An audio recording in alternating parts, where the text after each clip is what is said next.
This is view right here of all of our native nations right here. Bow wow. But it's safe to say over 50 tribal nations represented here, possibly more than that.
I'm in a hell of a hole. Was never expected to grow. Just obstacle sat in the road. That a result of me selling my soul.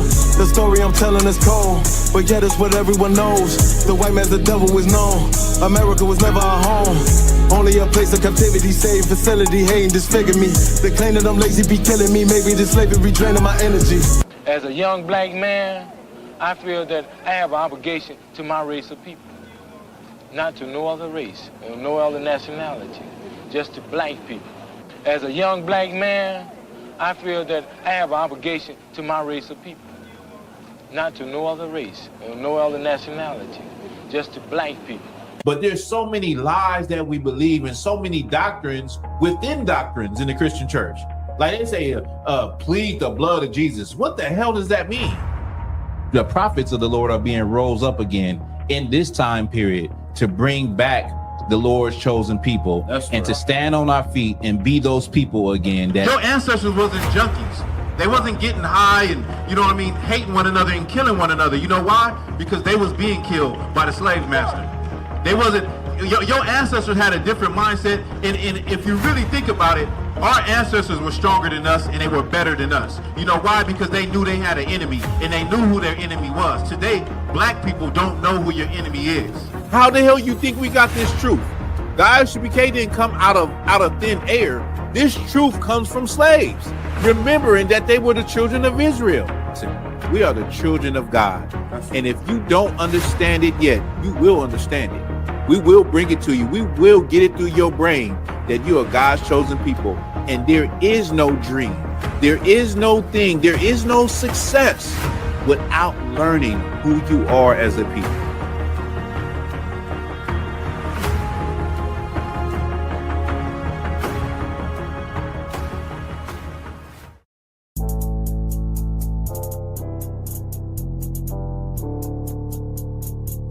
According to God, the white man is the devil. See, I've been in here for a little minute. You know what I'm saying? And I see niggas, they like to talk a lot. They like to claim leadership. They like to claim this and that. You know what I'm saying? They like to be above what they really is and have authority. But they don't really need that authority. They don't really know what to do with that leadership. You understand? You hold hands with this white man. Need to stop and ask you to give a damn what you talk about. Don't give a fuck what you believe, nigga. Gotta stand up and serve my God. We'll pray on our knees, nigga. Yeah. See, everybody ain't with all that peace talk. Everybody ain't with all that bygone. Boy, ask you to stop and ask you to profit. Black man, black woman, Latino man, Latino woman, Native man, Native woman. You have no idea how much you destroy your life when you walk away from the truth of the Lord.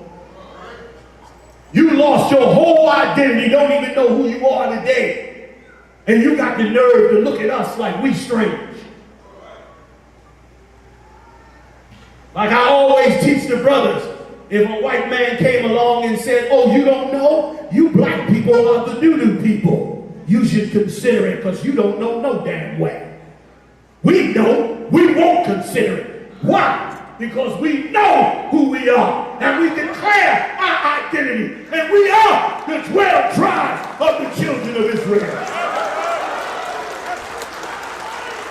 If I was a black person in America, which I am, what I would do is be preparing for the day that I'm not going to have any lights in the house, for the day that I'm going to have no electricity in the house, for the day that I'm going to have no water in the house and no food in the house, for the day where my life will be in danger because somebody will want to come in my house and take my life for the little things that I may have.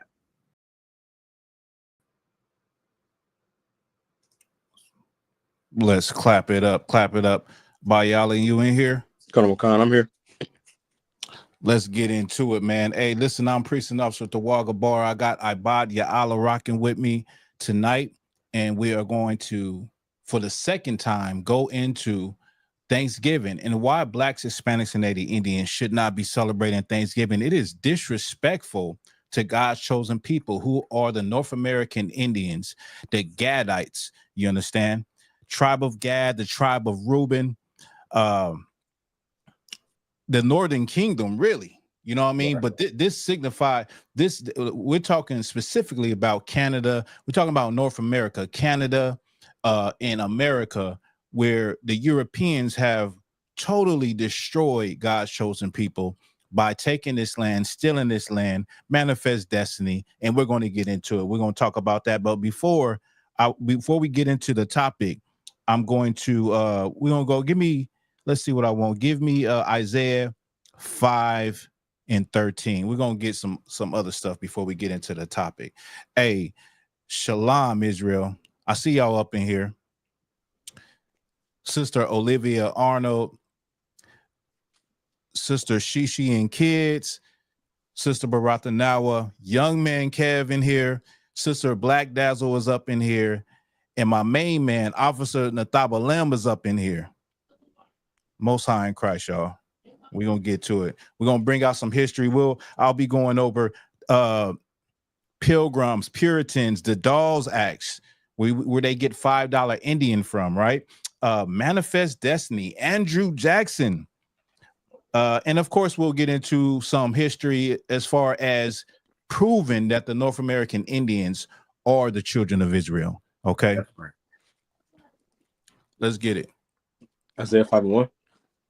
I'm sorry, Isaiah 5 and 13. Come on. If I said it wrong. The book of Isaiah, chapter 5, verse 13. Uh-huh. Therefore, my people are gone into captivity because they have no knowledge, and their honorable men are famished, and their multitude dried up with thirst. Blacks, Hispanics, and Native Indians, we have gone into captivity. We are in captivity now. Right. This is God's chosen people. Blacks, Hispanics, and Native American Indians. When we say Hispanics, we're talking about Mexicans. We're talking about El Salvadorians, which has been in the news a lot. We're talking about Puerto Ricans. We're talking about Cubans, Dominicans.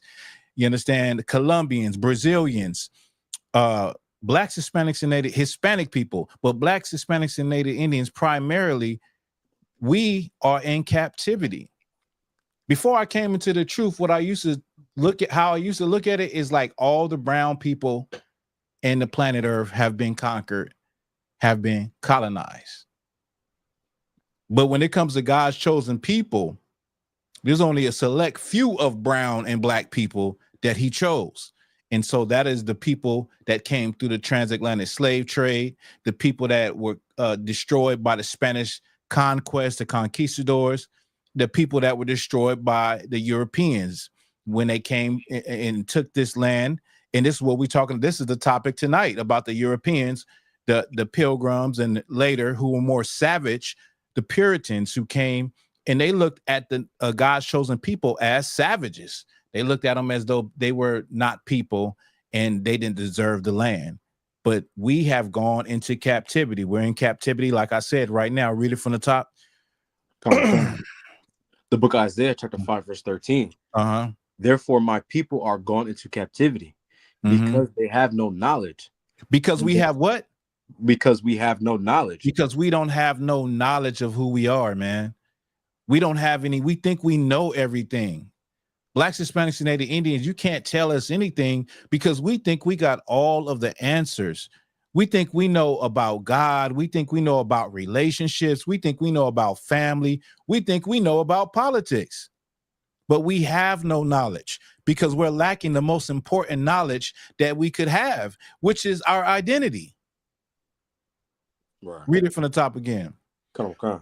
Book of Isaiah, chapter 5, verse 13. Let me check. Let me one second, Salaki. Come on. Let me do a sound check.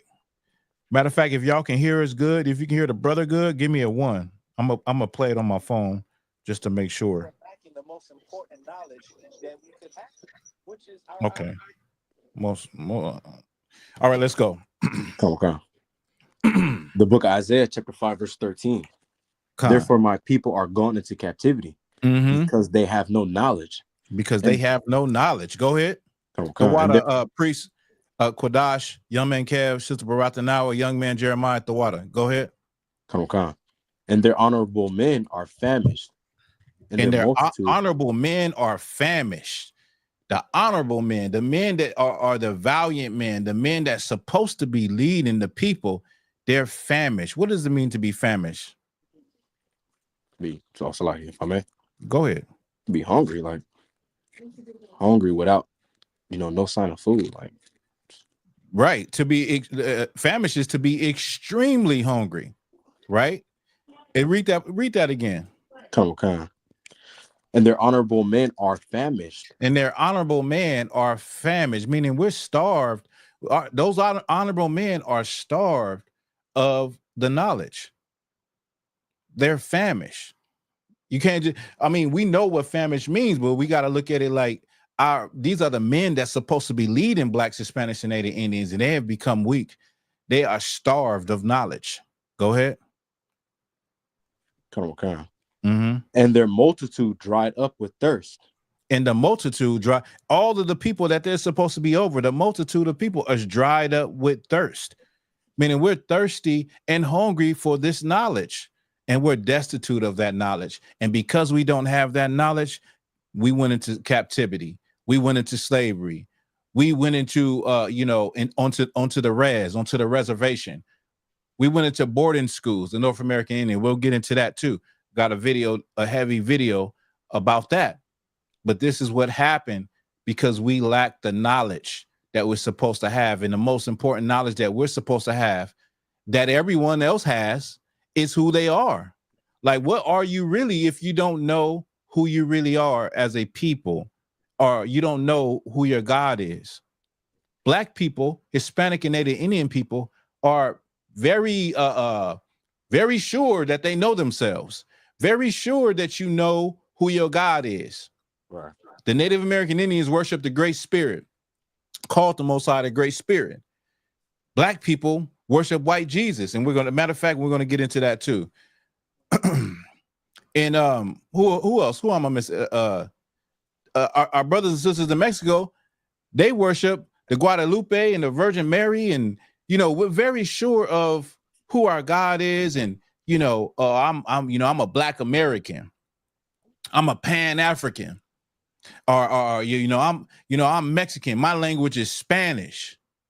We're very sure, but it's not according to knowledge. If you could give me the precept where it says they have a zeal, but it's not according to knowledge. Okay. Hey, Shalom, Israel, if y'all just popping up in here, stay tuned because we got a lot of information we're going to bring out tonight. Romans 10:2. Let me hear it. Come. Mm-hmm. Right, Kodash. They know everything but the Most High, but they're proud in that ignorance of knowing a God that is not a God. Go ahead. Okay. Mm-hmm. The book of Romans, chapter 10, verse 2. Mm-hmm. For I bear the record that they have a zeal of God, but Mm-hmm. not according to knowledge. Now, this is Paul speaking. He's saying, I bear the record. I recognize that my people, that the uncircumcised Israelites that grew up in America, that grew up in Mexico, that grew up, in Europe, that grew up in these different places away from Jerusalem, I recognize that they have a zeal. A zeal for what? Read that from the top again. Come. The book of Romans, chapter 10, verse 2. Uh-huh. For I bear them record that they have a zeal of God. They have a zeal of God. Blacks, Hispanics, and Native Indians, we are the most spiritual people that you can find. We are the most forgiving people that you can find. Name one group of people that you know that are very spiritual, that pray a lot, that, before they chalk it up to the universe and to circumstances, they'll chalk it up to God or a higher power. That's Blacks, Hispanics, and Native Indians. We are very spiritual. You could talk to any brother, you at your job, you anywhere, you talk to somebody, you just say something about God to a Black and Hispanic and Native Indian person, 9 times out of 10, they're going to agree with you. They're going to identify with that. They're going to feel what you're saying. Read it from the top again. Come. Mm-hmm. The book of Romans, chapter 10, verse 2. For I bear them record that they have a zeal of God, but not according to knowledge. But it's not according to knowledge. We're very spiritual, but it's not according to knowledge. We're so spiritual and so silly in our spirituality that will start to say the universe is God. We'll start to say a tree is God. We'll start to find other things to call God. Give me Deuteronomy, what is it, 28 and 1 second. Let me see. I'll look it up. 28.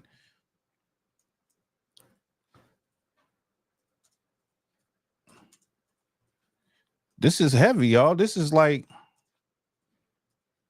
this is Black and Hispanic. Give it 28 and 64. Is that what I wanted? No, that's not what I wanted. 28. It's 28. It might not be 28. I might be wrong. Salakia, y'all.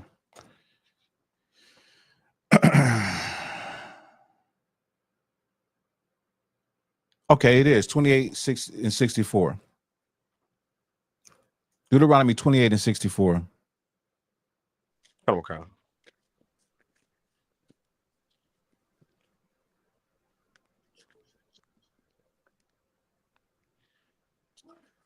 Right. Quadash said they know when the next Jordans is coming out, and the woman know all the dances to shake her tail.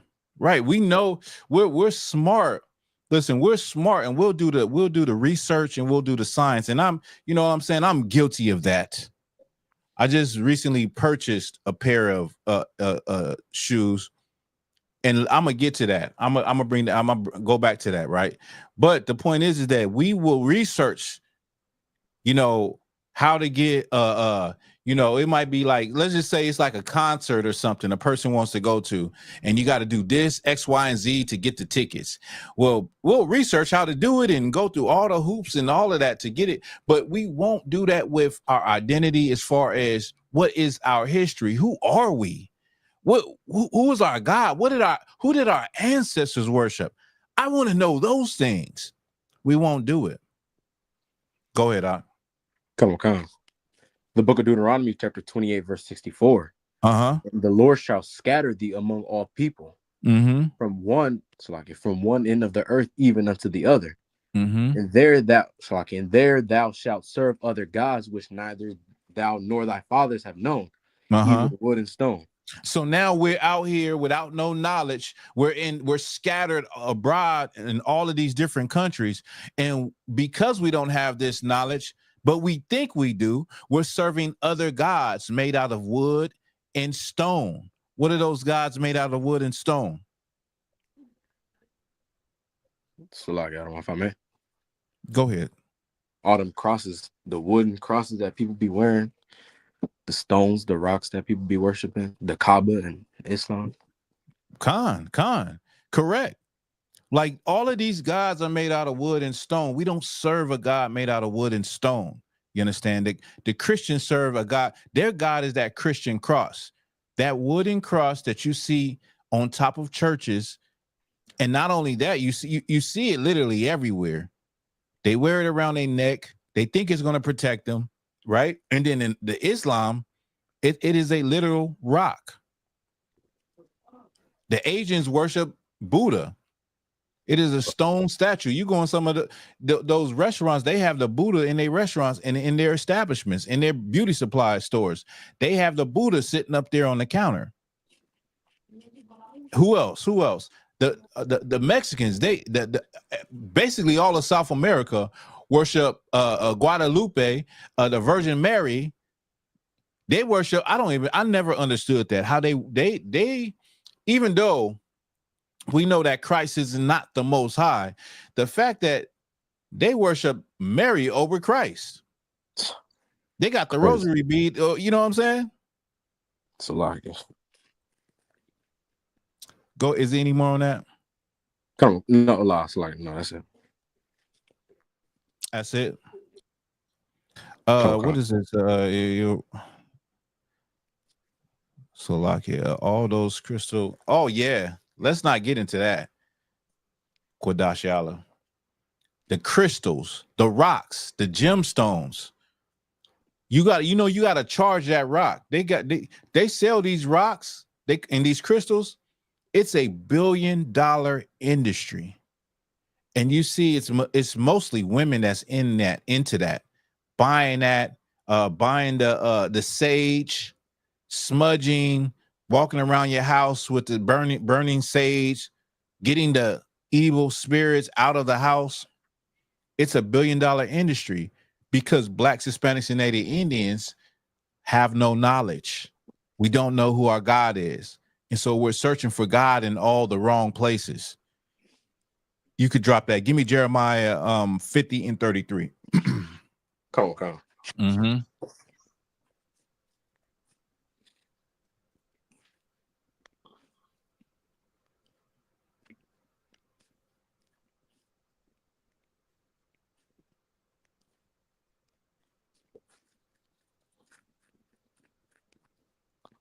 The book of Jeremiah, chapter 50, verse 33. Mm-hmm. Thus saith the Lord of hosts, the children of Israel and the children of Judah were oppressed together, and all that took them captives held them fast. They refused. Hold 1 second. Right, young man Kev. Astrology, the zodiac signs. The zodiac signs are a lot of people's God. That's how you make it through life. That's how you choose what job you're gonna take. That's how you choose what person you're gonna date. It literally is like a god, them zodiac, them horoscopes, and that zodiac. Literally. Smoke effort. You said, let's not leave that out. Let's not leave what out? Have no knowledge of God. Let's not leave that out. Smoke effort. You're gonna have to piece that together for me. Read it from the top. Come on. The book of Jeremiah, chapter 50, verse 33. Mm-hmm. Thus saith the Lord of hosts, the children of Israel and the children of Judah were oppressed together. The children of Israel and the children of Judah were oppressed together. They were oppressed together. You understand? Meaning Blacks, Hispanics, and Native Indians, we went through the same things. We're still oppressed together right here in North America. Black people, you think you are off the hook? You think that the target ain't on you anymore? The target is still on you. You think the target is on El Salvadorians and immigrants because of the immigration policies. No, the target is still on your back also. We went through the same oppression together. Many times you can see identical experiences with Blacks, Hispanics, and Native Indians right in the hood. They damn near live the same life as you do, literally the same life. But the politics of the streets and the oppression of your oppressor and the psychology and the mindset of your oppressor, you can't see that brown brothers are just like you, and brown brothers can't see that black brothers are just like them also. You understand? But we were oppressed together the same way. Hold on 1 second. Read it from the top. I'm sorry. Come on. The book of Jeremiah, chapter 50, verse 33. Thus saith the Lord of hosts, the children of Israel and the children of Judah were oppressed together. Oh man, Quadaja said, man, weed is definitely a god. Weed is probably one of the chief gods in America. Right. And in the Black and Hispanic community, weed, listen, man, I'll be surprised if they don't build a statue to a weed plant when it comes to how our people are so dependent on a plant, how our people are willing to, you're willing to miss an opportunity to make money or get a good meal or, you know, be able to buy something that you actually need just to be able to buy some weed and get high. Weed is definitely a god because Blacks, Hispanics, and Native Indians, you make sacrifices in your personal life in order to get them blunts and get that weed. You're willing to make sacrifices. You're willing to watch an opportunity for pass you by at a job or some type of, you know, employment opportunity. You're willing to do that to the point when I was coming up, people were willing to, you know, you got this opportunity on the table that says you can't smoke weed, you can't do this, but you'll say, you know what? I'm going to go to that one place. I'm going to get that supplement. I'm going to get that stuff and I'm going to just keep getting high and I'm going to get this thing and I'm going to pee in that when it's time to take my test. I'm gonna urinate or I'm gonna use somebody else's urine. Like Black and Hispanic people were willing to take all type of chances. I mean, you literally can change your life by getting this opportunity, but the power of the weed, of the plant, was just too strong. It is a god to you. You understand? It is a god. Carl Miles Bob said they put the weed in church chain. Oh man. That when I first saw that, I thought it was crazy. But I know y'all seen that where they put a weed plant. You got brothers wearing weed plant medallions. They got socks with weed on them. Like they've literally turned being a junkie into a multi-million-dollar business.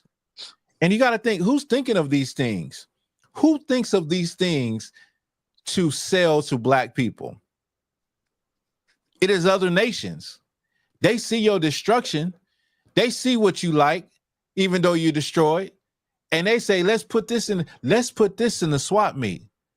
Let's put this online. Let's get, I know they're going to like these socks with the weed plant on them. I know they're going to like the hat with the weed plant on. I know they don't like this weed medallion. We're going to make money. You understand? The Thabalim said, SpongeBob on a shirt looking right. Young man Kev, backwoods sweatshirts for real. I remember back in the day, LRG came out with a shirt, and I was in the world. I thought it was dope. I thought it was creative. LRG came out with a shirt where the design was a Newport cigarette from a Newport cigarette box, and I thought that was dope. Let me see if I can find it. I thought that was actually cool. You know what I'm saying? Because you never seen nothing like that. But now I know, in the truth, it's just part of our destruction, and how people sit there and think, how can we make more money off these niggas? How can we make more money off Blacks, Hispanics, and Native Indians? What are they into? You know what? Let's get the purple and the lime green here. Let's get the purple and the lime green here. Right? What else they do? Let's get the butterfly eyelashes. Let's figure out how can we make money off of them. And that's how these weed products came about. Let me see.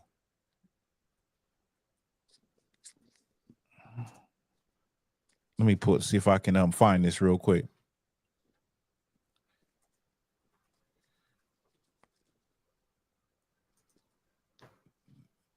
This was back in the day, so let me see. It's crazy. I don't know if this is the actual shirt, but it was something like this. All right. I'm going to share this for y'all.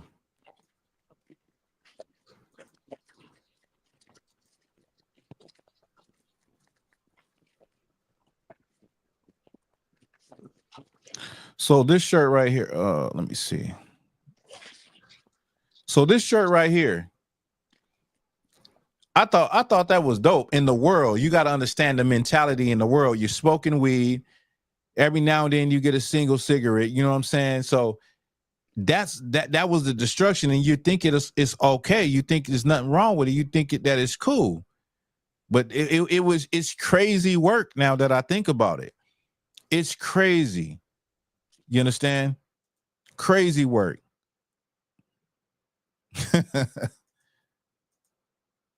That's crazy work right there. Let me see the comments. Oh shit, I didn't mean to do that. Salakia. It said that's what it's really about. They put all these shops in Moab just be cashing out. Moab and Ishmael. The sage putting that shit in your house from your own demons, little do folks know for real. The demon is in you. Why you think you get the demon? You thinking that you getting the demon out the house down. The demon is up in you. If I could, sir, they give Salakia. If I could, sir, they give it to our people and destroy us, but they want to give it to their own children. But Salaki, but what you're saying is they give it to us, but they won't give it to their own kids, right? Yeah, man. Crazy work. Where we at? Let me hear that. What's the last precept? Are we done with that precept? Jeremiah 15:33. Come on, we read it all. Okay, you could drop that now. I meant to bring this out last week. So real quick, let's get Revelation 1. We're gonna start at Revelation 1. And should we? We can start at 13. Revelation 1 and 13. Come on. Yeah. Before you start, so what happened was when I can't remember if I was leaving or coming, but I was trying to get something to read at the airport when I went the brothers to Puerto Rico. And right now, the current issue of Time Life magazine has white Jesus on the magazine cover. So let me just pull this up real quick while you get that. Well, you got it. You just holding it, right? Come on. Okay, just no sweat. Let me just. So this is what's on Time Life magazine currently, right now. Okay. And so I was a little irritated by seeing it. You know what I'm saying? Like, we know the truth, but after you being in the truth for a while, you start to, think totally different. But the thing is that you would think that at this point in time, they wouldn't even try to pull no ish like this anymore, because they do have a lot of old issues, different magazines with a white Jesus on the cover. But it's 2024, right? And it just shows you that they want to continue to program the mind of people, because if it didn't matter, why are you putting up a white Christ still in 2024? But we're going to get the real image of Christ. So if you could, give me what you got. Come on. The book of Revelation, chapter 1, verse 13. In the midst of the 7 candlesticks, one like unto the Son of Man, clothed with a garment down to the foot. And so Christ had a garment down to the foot, right? Go ahead.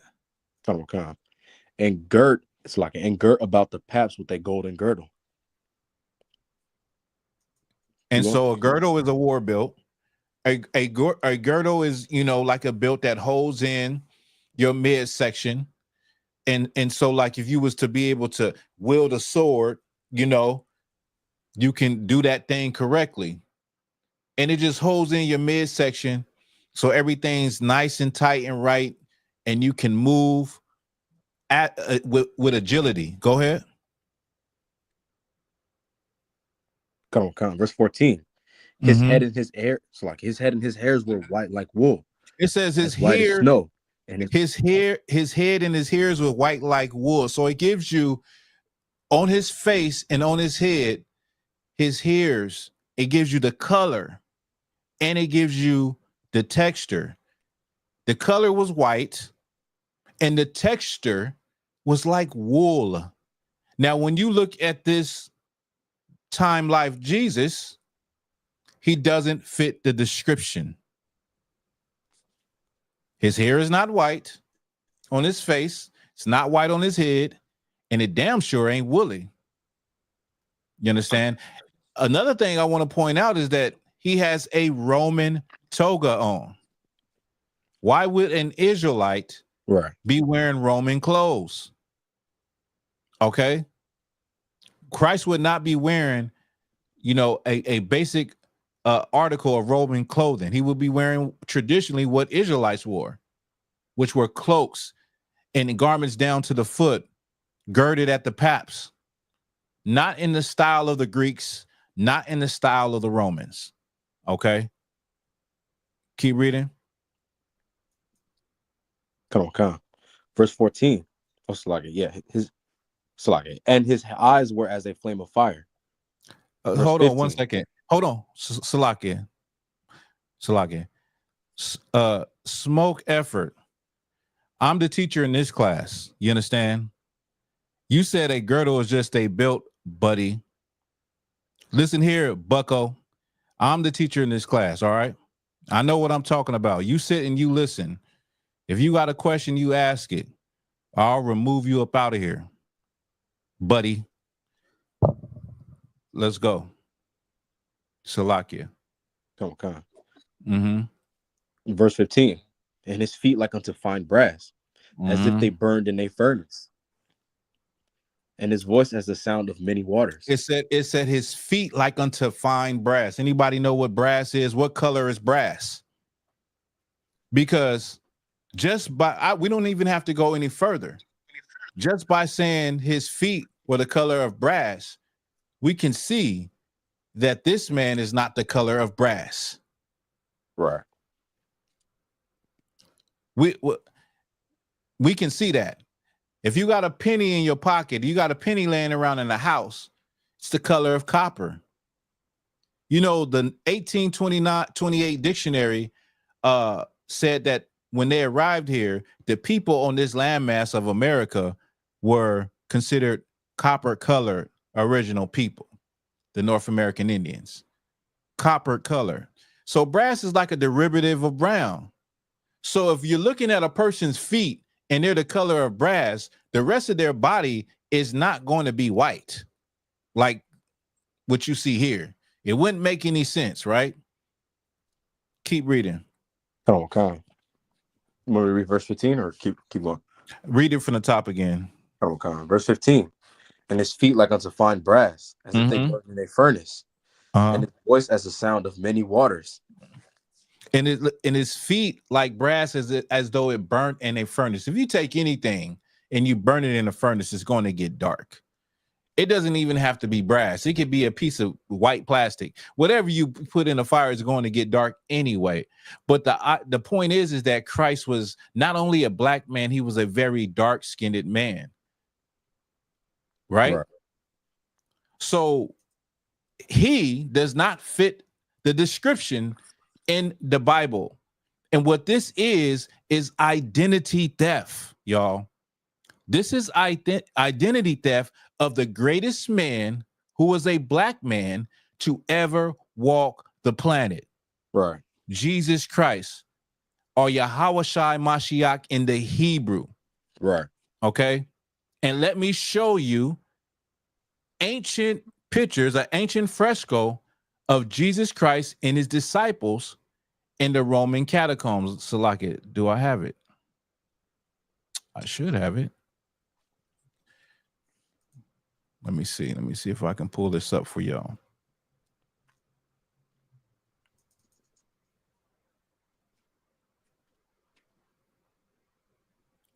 Get the image of Christ.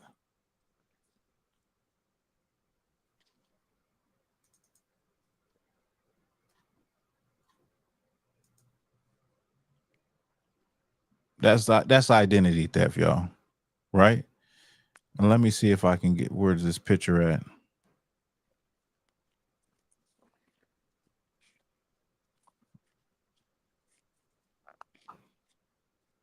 Oh, here he is right here. So I guess I'm going to pull this up, or no, I can do it like this. I will put it up here and I will screen share. Let's see if we can screen share.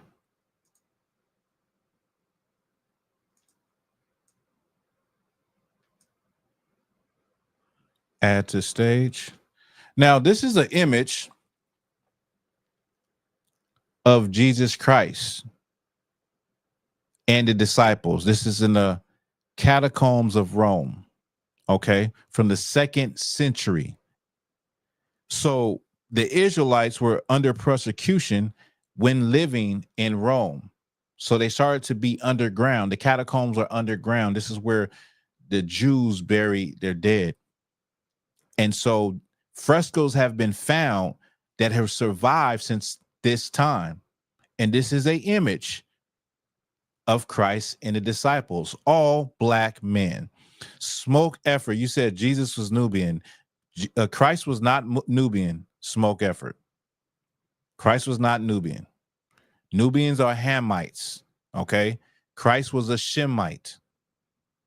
The Israelites were not Hamitic people. The Israelites were Shemitic people. They were all black, but there was a difference, okay? So we're going to drop that, and we're going to get into the North American Indians. Let's drop that. Let me see. I'll pull this up. Remove that. Move that. Stop that screen, and we're good. Now, we're going to get, if you could give me the Dawes Act. I bought the Dawes Act, DAWE, the Dawes Act. Come on. All right. While you doing that, I'm just going to talk a little bit about the Pilgrims and the Puritans. Now, when it comes to the North American Indians, Thanksgiving is a horrible holiday. It is a holiday built on the blood of a people, and these people are God's chosen people. Now, the story is that we all heard about the Pilgrims and the Indians. The Pilgrims sat down and they had that meal, Thanksgiving meal. Now, I went over it last week where that was not the case. And we talked about Squanto and Squanto befriending the Pilgrims. And, you know, when the Pilgrims came from England, it was only a few of them when they came. And the Pilgrims were religious. They were Christians. And they, for the most part, the Pilgrims were the good apples out of the bunch. After a while, a few years passed, you had the Puritans who were different from the Pilgrims, and that's why you don't never hear about the Puritans. The story skips over the genocide and the rape, robbery, and the murder and the theft because they focus on the Pilgrims. But in reality, the Puritans came, and they came with a lot more people. The Puritans came with an edict from the King of England to make a colony. So the Pilgrims landed in Plymouth Rock, the Puritans landed in Massachusetts Bay. And the Puritans right away looked at the Native Indians as though they were savages. Their only authority was the crown in England. Their only authority was the England church, the Christian church. So anything that wasn't coming from that, they didn't care about. And they looked at the Native American people, God's chosen people, as savages. And so they treated them as such and went to war with them as such. But the Native Indians fought back like any other people would. You look over there on the other side of the world, the Palestinians fought back. They're fighting back right now.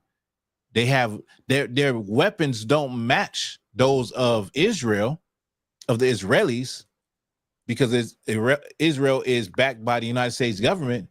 But they're still fighting back because they have pride in the land that their ancestors have been in for hundreds of years. Right. The same with the Seminole Indians. They had great wars with the United States Cavalry.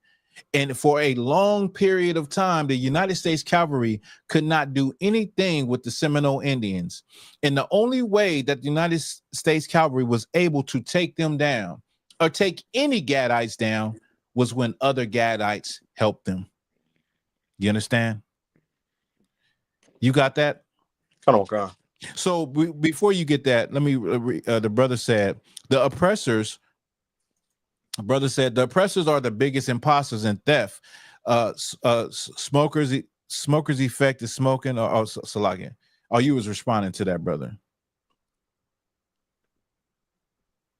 So today you have a lot of Native American Indians, quote unquote Native American Indians, that claim to be that, but they just don't look it, or they say they have beginnings and they have heritage, but they just don't seem like that's who they are. They seem like they are Europeans.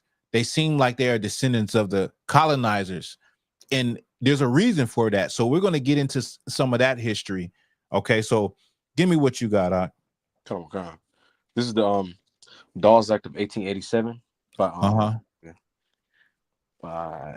So you want the name of the website too, or la? Nah, you too wild. Come on, God. The Dawes Act of 1887. This is approved on February 8th, 1887. An act to provide for the allotment of lands and severalty to Indians on the various reservations, known as the Dawes Act, emphasized severalty to the treatment of Native Americans as individuals rather than as members of tribes. And then that was just the headline. It says federal Indian policy during the period from 1870 to 1900 marked a departure from earlier policies that were dominated by removal treaties, reservations, and war. The new policy focused specifically on breaking up reservations and tribal lands by getting land allotments to individual Native Americans. So they wanted to break up tribal lands by giving land allotments to individual Native American Indians. So they want to break up, you know, say you have the tribe, you have the Chickasaw, you have the Cherokee or whatever. You have a whole tribe. Instead of giving the land to the whole tribe, they wanted to break it up in pieces and say, I'm gonna give this individual, and this individual land allotments. Okay. So that's different from what it previously was, is where Native Indians just had their own tribal land. Okay, go ahead. Okay. It says, it was reasoned that if a person adopted white clothing and ways and was responsible for their own farm, they will gradually drop their Indianness, quote unquote. Wait, read that again. I'm sorry, read that again, because that sounded really heavy. So it says it was reasoned that if a person adopted white clothing, ways, and was responsible for their own farm, they will gradually drop their quote unquote Indianness.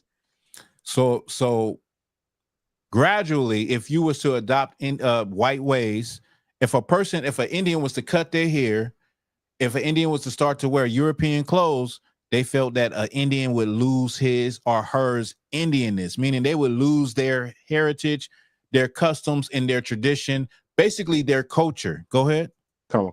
They would drop their Indianness and be assimilated into white American culture.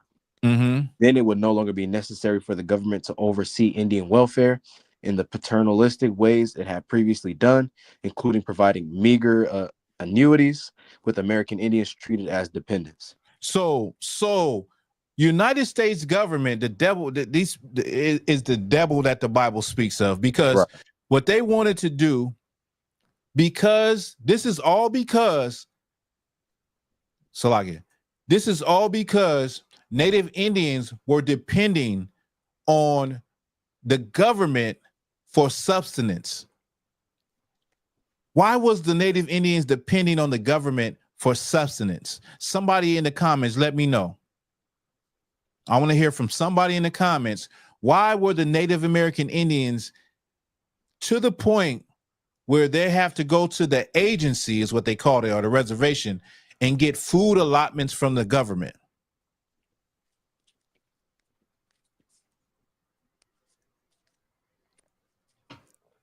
We're going to let somebody answer, Ibot. Okay.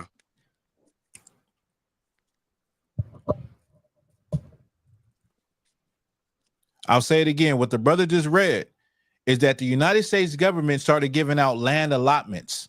And these land allotments was to separate the tribes and give it to individuals. And they felt that these individuals, as they start to conform to white society, put on white clothes, cut their Native American Indian hair, get a nice hairstyle, start to go to white institutions, they would lose their Indianness in their culture.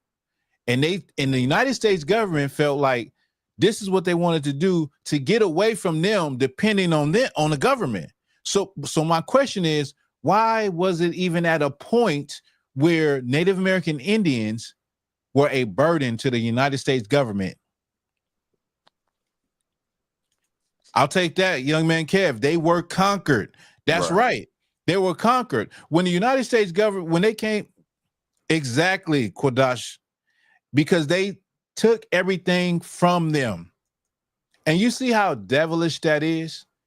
To destroy your people, and then they depend on you, and now you're mad that they're dependent on you when you done put them in that position, when you done destroyed everything. That is diabolically evil. It's evil. You understand? It's evil. Now they destroyed the natural food source of the Native American Indians, ran them off of their land, put them on reservations and put them on land where it's not fertile, where it doesn't produce anything. And now the Native American Indians in many instances were driven to hunger, were driven to the point where as a leader, as a chief, your people are cold, your people are hungry. You have to surrender and you have to go to the white man and get subsistence. Well, they came up with this Dawes Rolls to get them out of that position and basically neutralize them and turn them into carbon copies of Europeans. Meaning over time, once they get this land and start taking care of their farm, they start dressing like white men, they start talking like white men, and eventually the Indianness, meaning their spirit in their culture, would die out of them, right, which happened in a lot of cases. And let me just show you something. This is why they were in that position. Salaki. The Native American Indians, many tribes were nomadic people. They followed the migration patterns of the buffalo. The white man saw this and he decided to kill off all the buffalo. What you see here is a mountain of buffalo skulls. The white man destroyed the natural food source of the Gadites so that they could depend on them. And at the same time that he's destroying the food source, he's pursuing them and going to battle with them to the point that they have to give up or die fighting or be just, obliterated.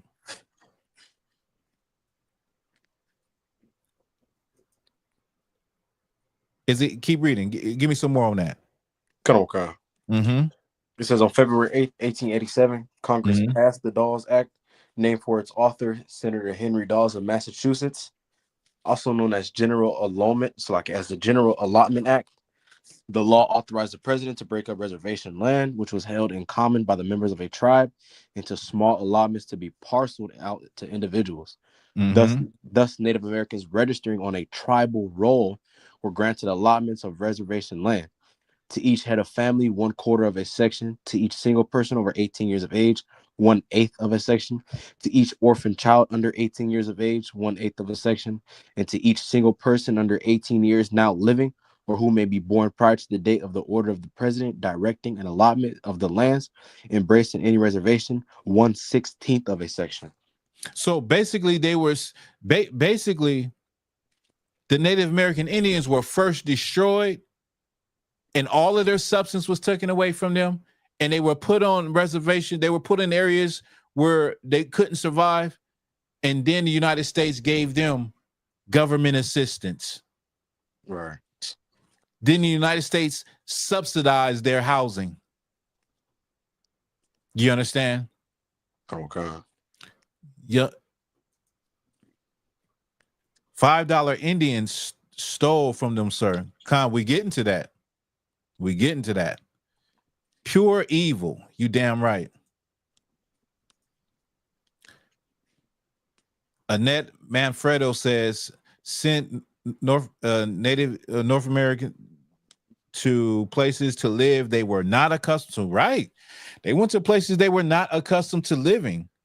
They were in areas where they had never been. They were pushed out of their natural homeland where many of them had grew up at for centuries. Okay. Now, these roads, is there any more on the roads? I'm sure it's not going to go into what actually happened, but there's a term called $5 Indian. $5 Indians were actually settlers that paid corrupt government officials to get their names on those lists. So this was originally for actual Native Indians, but you have people today who still get benefits, those Native American Indian benefits, because their ancestors paid $5 to a corrupt government official to put their name on the Dawes Rolls as a Native Indian. And so they got some of that land allotment, and they got, recognized as being a part of tribes to this day. And so many Native Indians don't get those benefits. many of the tribes were not even a part of the civilized tribes. So many of the tribes didn't even, deal with the government at this time, were against the government. And so they're nowhere near on this list, right? But the actual list of people who got on these rolls are not just Native Indians. It was Europeans also. They call them $5 Indians.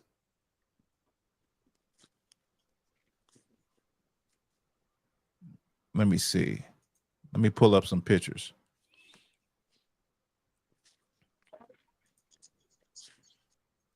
If you see anything else in that iBot that's important and pertinent, just let me know. Come on. There's $5 Indians. So today you have a lot of so-called Native Americans that are not actually Native Americans. They are not actually Gadites. So I got one. Yeah, go ahead. Okay. And further down in the document, it says there were also problems with inheritance.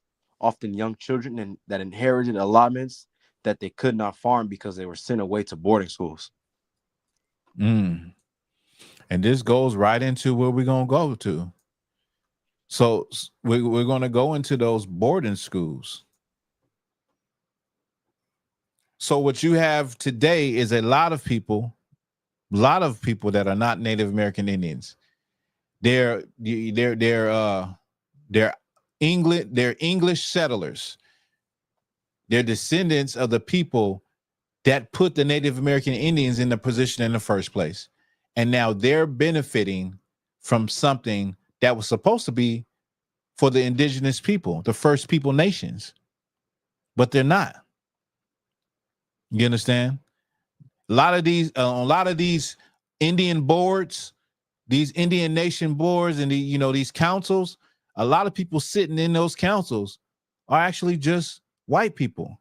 They're not Native American Indians, but somehow they were able to get recognized as being a real Native American Indian when they are not.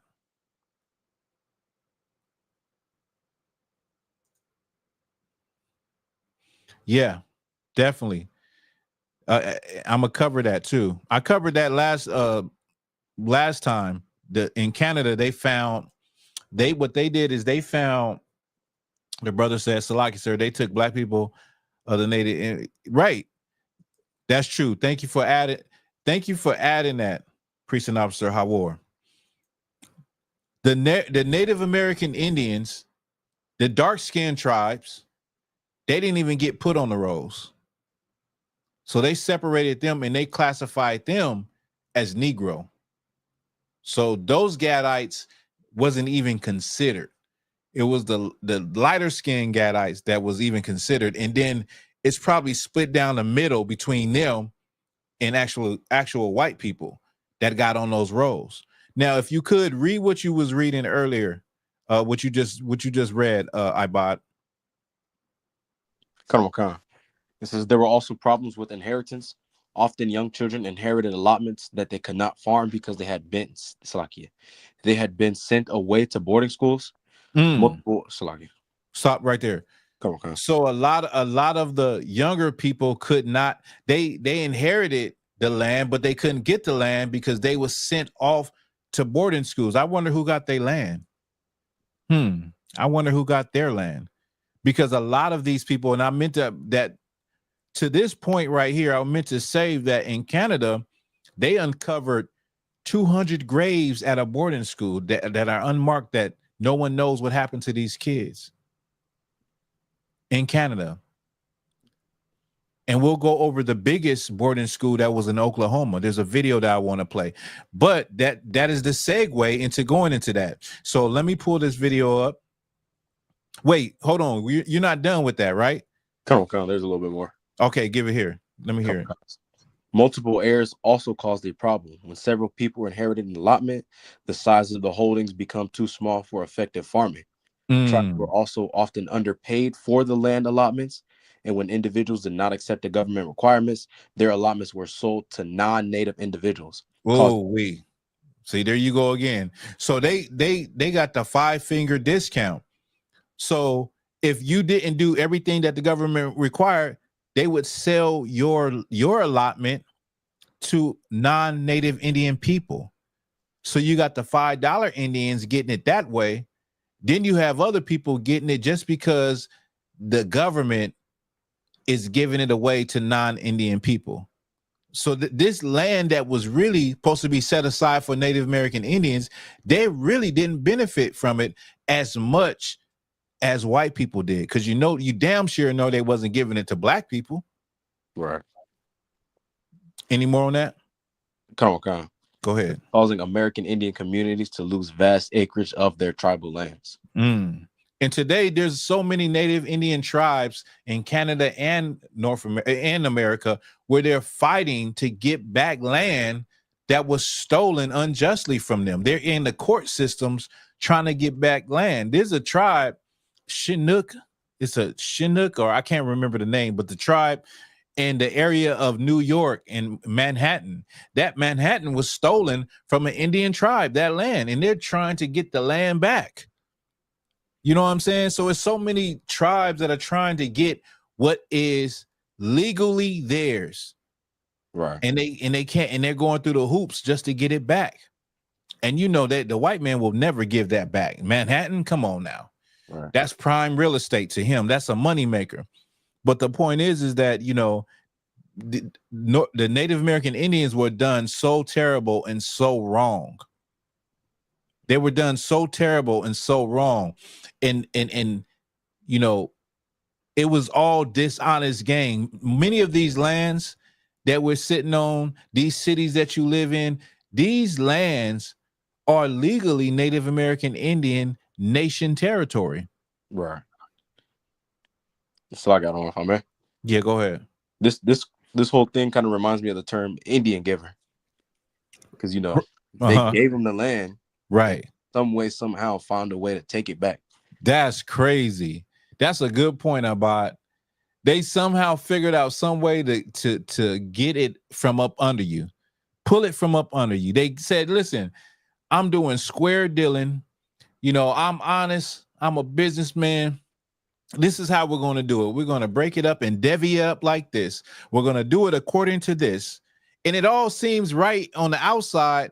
In some way, this devil figured out a way to take the land right back from you. Right. And now you sitting there on a reservation, starving, destroyed as a people, trying to figure life out. So let me get this. I'm going to drop this.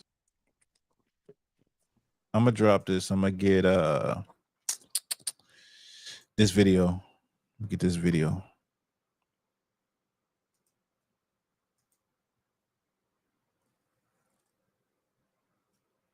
If you could, while I get this video, get Manifest Destiny. Okay. Come on.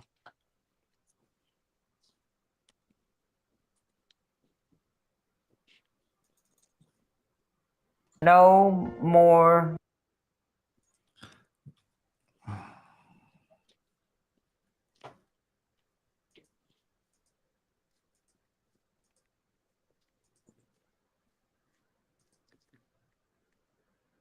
You got it? Come on.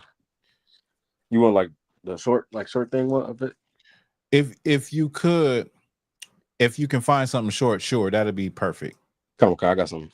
Okay. It says Manifest Destiny was the idea that white Americans were divinely ordained to settle the entire continent of North America. Divinely ordained. Manifest Destiny was the belief that what they did to the North American Indians, the horrific things that they did to them, that was instituted by God himself. Okay. Let me pull something up real quick. Read it from the top for me, please. Okay. It says Manifest Destiny was the idea that white Americans were divinely ordained to settle the entire continent of North America. The ideology of Manifest Destiny inspired a variety of measures designed to remove or destroy the native population.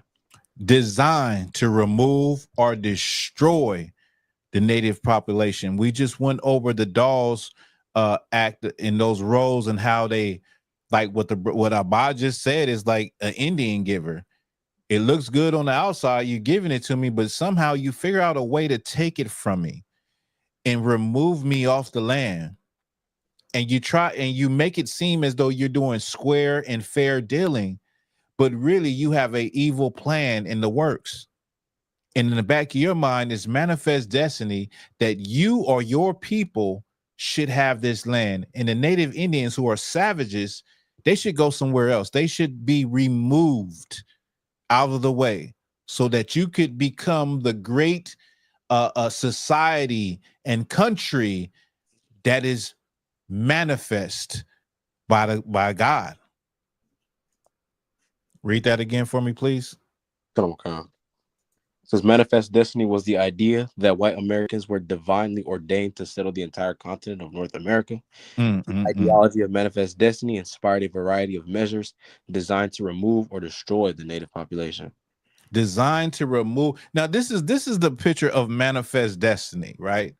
This is one of those images that they painted in. It's like you're moving on to the west. We came from the east and we're going to sweep to the west and remove the Indians off of all of these lands and move westward in conquest. Manifest destiny. And manifest destiny turned into manifest death for the Native American Indians. You understand? Manifest death, manifest terrorism, manifest murder, manifest diseases, manifest destruction for the Native American Indians. That's what it turned into. Is there any more on that? Nah, that's it. That's it. Now I'm going to get this video.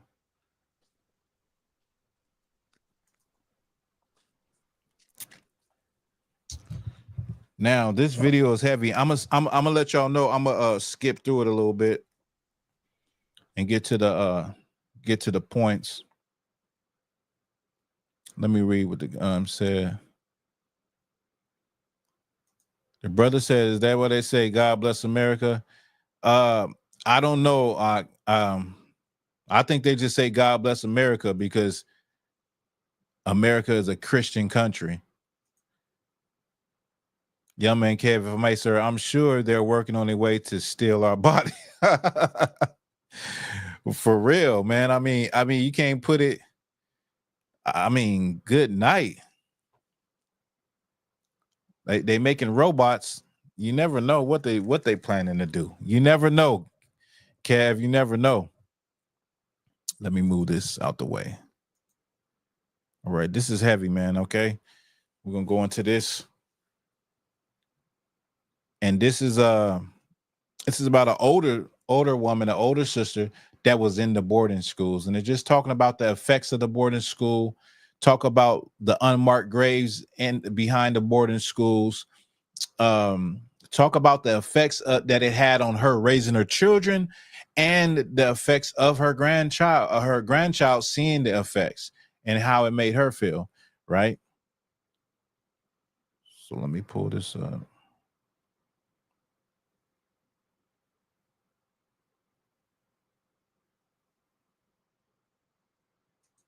And talk, and then she pushed me. Former students of indigenous boarding schools and their families are demanding that the U.S. government and religious leaders take responsibility for the abuse they endured. I want them to tell the world what they did, that they have two faces. One face is evil.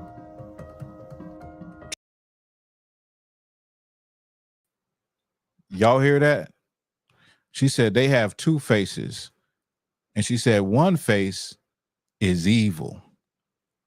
See, it's important to call evil out. It's important to say what it really is when it comes to our oppressor, because you can't never get healed. You can't start a healing process if you're not willing to even face the reality of how these people have done your ancestors and how they have treated you. You got to say, if it's evil, it's evil. If it's a lie, it's a lie. If it's of the devil, it's of the devil. You understand? You got to be able to say that So I salute my Native Indian brothers and sisters for, you know, trying to heal and realizing that the way that these people treated them, that was evil. They are evil, and it was diabolical. Let me keep going. Churches that once operated the schools are now confronted with their buried pasts. After Canada discovered hundreds of unmarked graves, families in the U.S. are still desperately searching for the remains of missing children. He could be anywhere. Well, those stones. We traveled to Oklahoma, the state that housed the largest number of these government-funded boarding schools and caused generational trauma for the hundreds of thousands forced to enroll. They need to let everybody know what they did because it affected all of us. Why did y'all do this? Why? And they lost their childhood, they lost their spirit, they lost their innocence.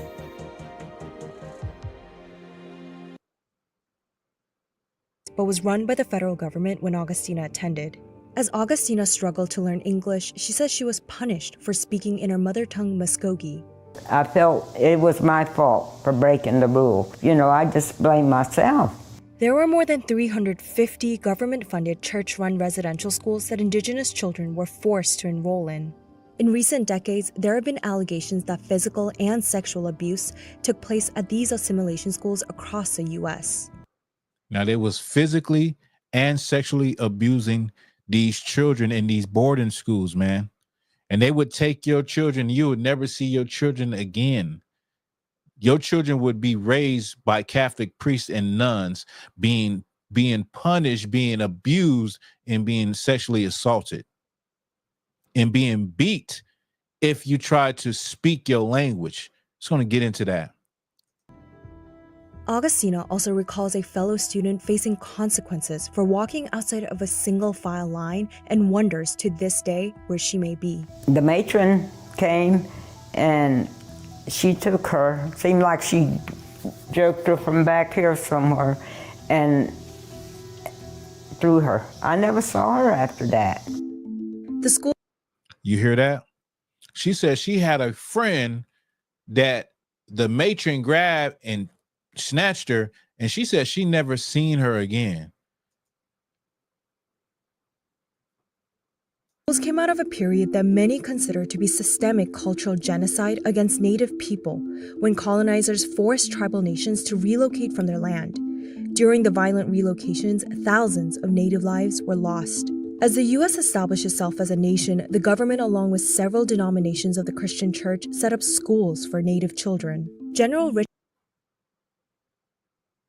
Let me skip a little bit right here. I wonder what name they gave him when they buried him. The Chilocco Indian School operated under the Bureau of Indian Affairs and closed down in 1980. Since then, the alumni have continued to pay their respects. We honored them because they were us. The alumni gathered their own funds to use a ground-penetrating radar to locate dozens of unmarked graves. So far, they have identified 67 names through their own investigation. But with insufficient access to records, they're unsure about the causes of death. It's an ongoing process. This is our brothers and sisters, and we will not abandon this cemetery. He's out here, yeah, somewhere. It'd be nice to know.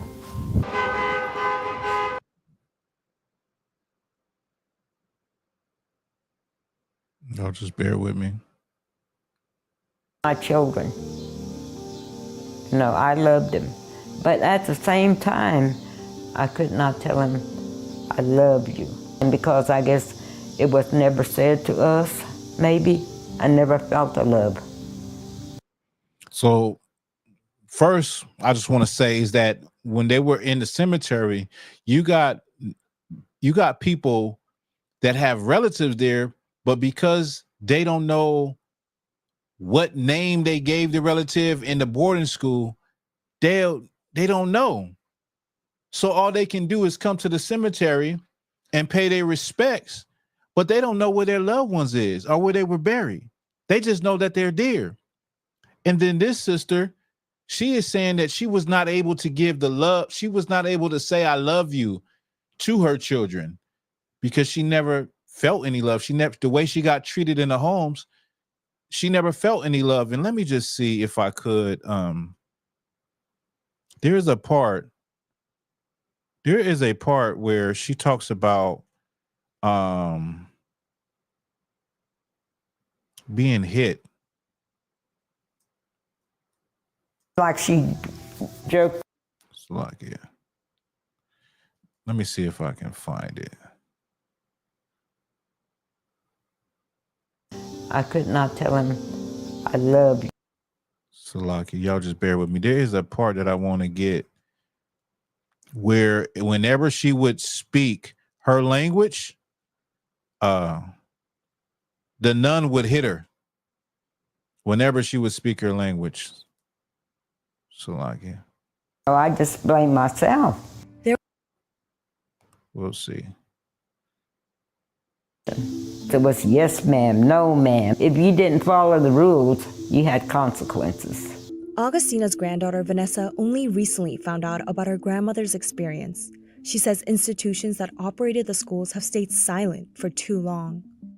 The church, the government, the mission schools, the Catholic Church, all of them need to be held responsible. An apology won't, be enough. People need to be prosecuted. The large majority of boarding schools closed in. Let me see. Salaki.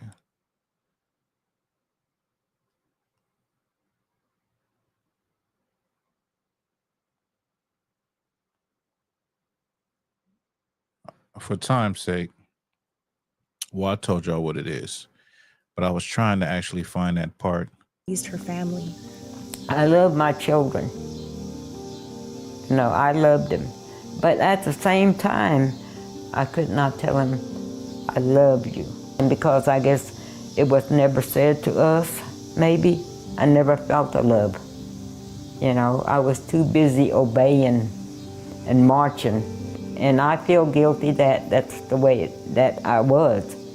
After hearing her grandmother's stories, Vanessa is just starting to process her upbringing. I had so many questions, as I became an adult. Why aren't we affectionate? It's an overwhelming feeling to know that the person who, raised you had to endure all of this. And then it just, I felt bad. I still feel bad. It helps me understand a lot more.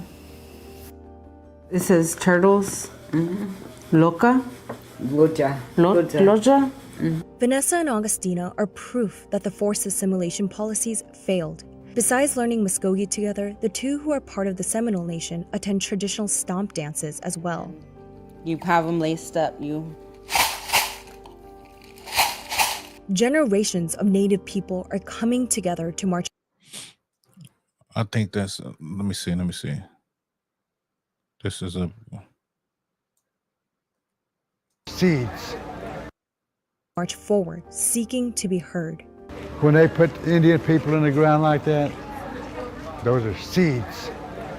They could beat us, abuse us, hurt us, mentally affect us, but our spirit was still there. So yeah, man. You see what you see. It's not hard to understand the trauma and the pain that was inflicted on the Native American Indians. Recently, I have brought out that genetics, they have studied and found out genetically, the genetics change from parent to offspring in people who suffered, who went through the Holocaust. And I said, well, if that's the case, then of course it's the same. It can be said for Blacks, Hispanics, and Native Indians, because we went through so much more than the people that went through the Holocaust. And so when you look at Native American Indians today on those reservations, they are destroyed. And I'm not saying that like everyone is destroyed, but the way of life, the pride that they once had as a great nation and a great people, they have been crushed. And to hear the stories, I mean, you got to be someone that doesn't have a heart not to feel what they are saying, not to feel that pain also. If you're a Black, Hispanic, and Native Indian, and I hope you're not a Native American Indian trying to celebrate Thanksgiving tomorrow. You are a selfish, immoral pig that only cares about filling your belly and does not care about the plight of your brothers, the North American Indians, who are the Gadites. If you could, Abad, could you give me Andrew Jackson? Give me Andrew Jackson. Andrew Jackson on your $20 bill. Andrew Jackson, the author of the Indian Removal Act, okay, to get the Cherokee and the Chickasaw and to remove Native American Indians from the East into Western territories so that white people could have manifest destiny. You there, Abad? I'm here. All right. You want like a shorter version, or you want like an article? So like the Indian removal. Yeah, if it has him in it, let me hear it. It says, to achieve his purpose, Jackson encouraged Congress to adopt the Removal Act of 1830. The act established a process whereby the president could grant land west of Mississippi River to Indian tribes that agreed to give up their homelands. Is that it? You want some? That's not it. So let me help you out. I'm finna send you something. Okay. I'm gonna send it to you on Messenger. This is from the National Archives. Oh, so like I got that. You got it? Okay. The article. Khan. His message to Congress. Khan. Where you want me to start? To start from the top? I want you to start at in his message on December 6th. Says, in his message on December 6th, 1830, President Jackson informed Congress on the progress of the removal, stating, "It gives me pleasure to announce to Congress that the benevolent policy of the government steadily pursued for nearly 30 years in relation to the removal of the Indians beyond the white settlements is approaching to a happy consummation." So Andrew Jackson said that, who he later became a president, he said that it gave him great what? Pleasure? It gave him great pleasure to announce that Indian Removal Act. He was pleased with it. Go ahead.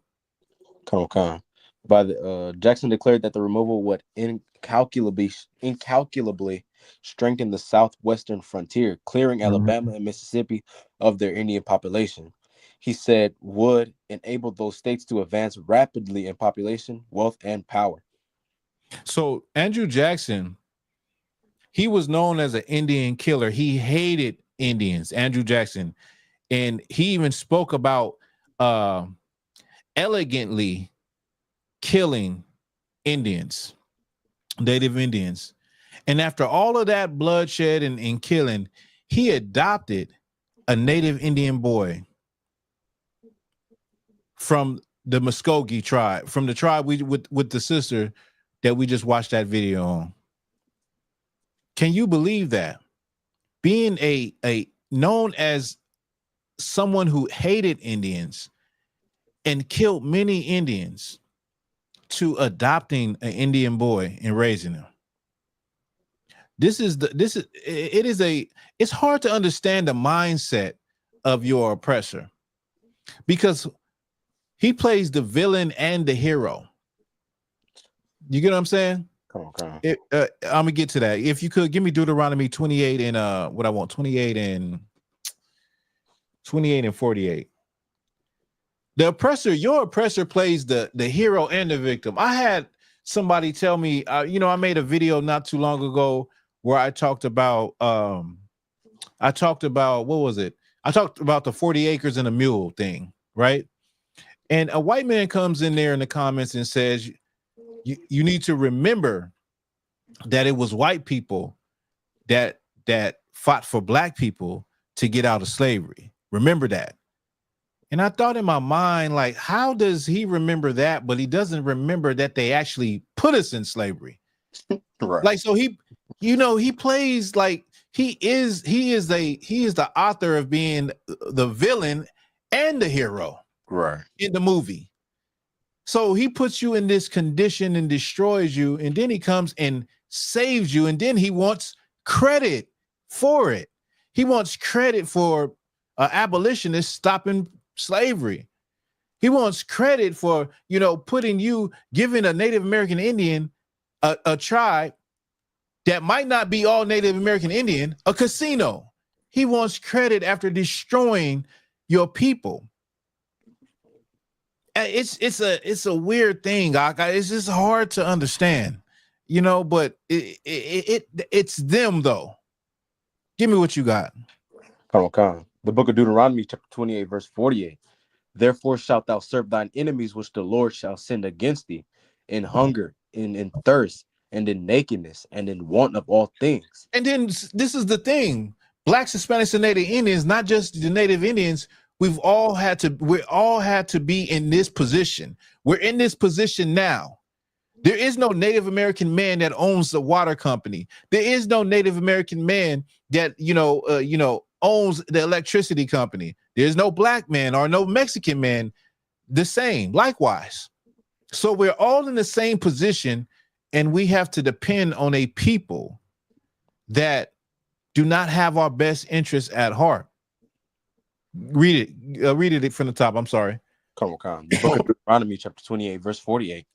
Therefore shalt thou serve thine enemy, which the Lord shall send against thee, in hunger and in thirst and in nakedness and in want of all things. Right. So we have to serve them. The North American Indians have been on this continent since the time that Christ walked the earth in Jerusalem.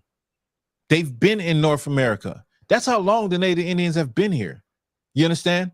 And so they've been here all this time, living freely on the land, not having a concept of land ownership, not having a concept of the pillaging and taking from other people, but just taking what they need from the land and living a life, for the most part, was tranquil. Their life, Native Indians fought other tribes, but it was nothing like what happened when the Europeans came and swept across this continent like a plague. Right. It was nothing like that. You understand? They all of it overnight, they became savages and beasts and unworthy to live on the same space as white men. But they've been living like this for all this time, and then some people come from another place like a virus and literally almost damn near wipe them out. Go ahead. Come. Therefore shalt thou serve thine enemy, which the Lord shall send against thee, in hunger and keep in reading. thirst, and in nakedness and in want of all things. He shall put a yoke of iron upon thy neck. I don't know if that's what I want. Give me the part where it talks about, give me the precept where it talks about a nation from far. Is that 50? That's 49. So it's the next verse. Okay, give it here. Verse 49. The Lord shall bring a nation against thee from far, from the end of the earth. As swift as the eagle flieth. From the end of the earth, a nation came to this side of the earth. As swift as the eagle flieth. Right. It says that once once it got back, that it was land and it was fertile and they could live freely in America, those pilgrims and Puritans started coming over here by the boatload, swift as the eagle flieth. And the Native Indians did not understand their tongue, meaning they didn't understand their language. This is a prophecy about God's chosen people, the Gadites, the Seminole Indians, the North American Indians. This is about them, the tribe of Reuben. This is about God's chosen people. This is a prophecy written thousands of years ago. And it happened. It happened right here on the soil. This was written in the East. This was written, on the other side of the earth. And it happened thousands of years later, right here on the soil of America. Right. To the Native American Indians, who are God's chosen people. Go ahead. Okay. Verse 49. Also, like a nation whose tongue thou shalt not understand. In verse 50, a nation of fierce countenance, which shall not regard the person of old, nor show favor to the young. It says a nation of fierce countenance who will not regard the old. They didn't care about the old or the elderly. Look at how they treat their old and their elderly. Why would they care about Native American elderly people? They didn't care about the women and children. When you read the story about what happened in Massachusetts Bay Colony, they set women and children on fire inside of a home, inside of the longhouse. And the next day, the governor declared a day of Thanksgiving. Didn't matter if you were young or old. You were all savages to them. Native American Indians, you were savages to them. Black people, you were less than human to them. Mexican people, you were aliens to them. Doesn't matter, young or old. They despise the very sight of you. Right. Keep reading. Come on. Verse 51, and he shall eat the fruit of thy cattle and the fruit of thy land until thou be destroyed. He shall eat the fruit of thy cattle in thy land till thou be destroyed. We just showed you what happened with the buffalo. They killed off the Europeans killed off all of the buffalo, the main food source of the North American Indians. Right. And put them in a position where they had to go to the agencies, the reservations, to get food from the Europeans, from the colonizer. And then the colonizer got tired of them coming to them. He said, listen, I'm going to make land allotments. I'm going to make the door rolls, and I'm going to divvy up this land to individual Native Indians. And eventually these Native Indians will become Europeanized. They will become like us. But here's the kicker. Those same Europeans got on those lists too. They cheated the system. They rigged the system. Then they figured out a way to get the same benefits they designed for the Native Indians, them damn selves. Right. If that's not a devil, I don't know what is. Right. I don't know what is a devil. Go ahead, Doc. Come on. Verse which also shall not leave thee either corn, wine, or oil, or the increase of thy kind, or the flocks of thy sheep, until he have destroyed thee. Until he have destroyed you. He done destroyed the land. He done destroyed everything. I forget what Native American Indian said this, but he said, the white man, he comes and he destroys the land. He fences off the cities from everywhere. He fences off the city from, not the city, but he put fences everywhere. And he keeps the land from even his own children. And once he uses up the land, he moves on somewhere else. Like a virus. Right.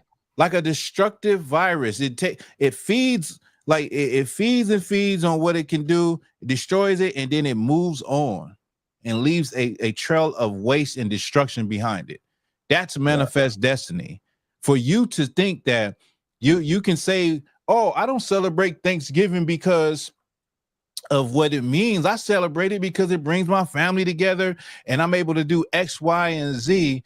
That is rubbish. That's some BS, because you cannot change what the inception of the holiday. You cannot change it in your mind and say that, oh, it means something different to you. No, it still means the same damn thing. Would you celebrate the death of your ancestors in slavery? Would you have a meal, sit down and have a meal over that? Would you sit down and have a meal over 9/11? I'm saying hypothetically, of course not, but hypothetically, that's the same idea.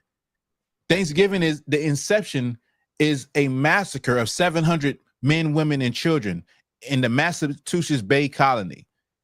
There is no way of getting around that history and saying you do it for this, you do it for that. No, you do it because you're a goddamn slave. Right. You have a slave mentality, and you have not waken up that you live up under the hand of your oppressor. You are a child that only wants to eat and have fun and smoke weed and get high and have the pleasures of this world. And you are unable to feel the pain and the anguish and the destruction of the North American Indians who are actually your brothers. You are a selfish pig. You understand? Right. If you could, let me see. They play the victim too and give us hell.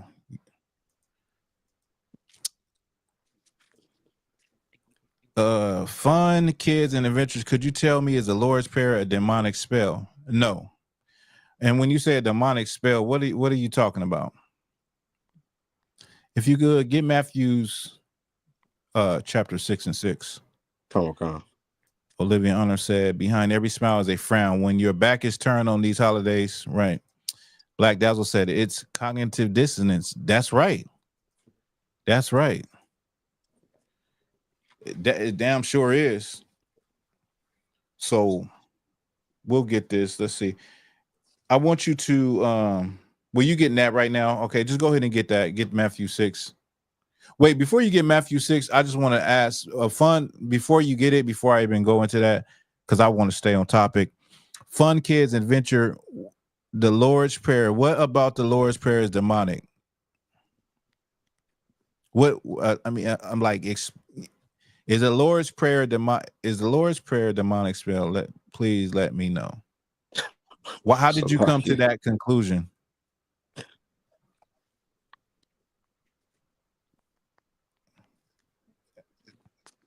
So in the meantime, what I want you to do is get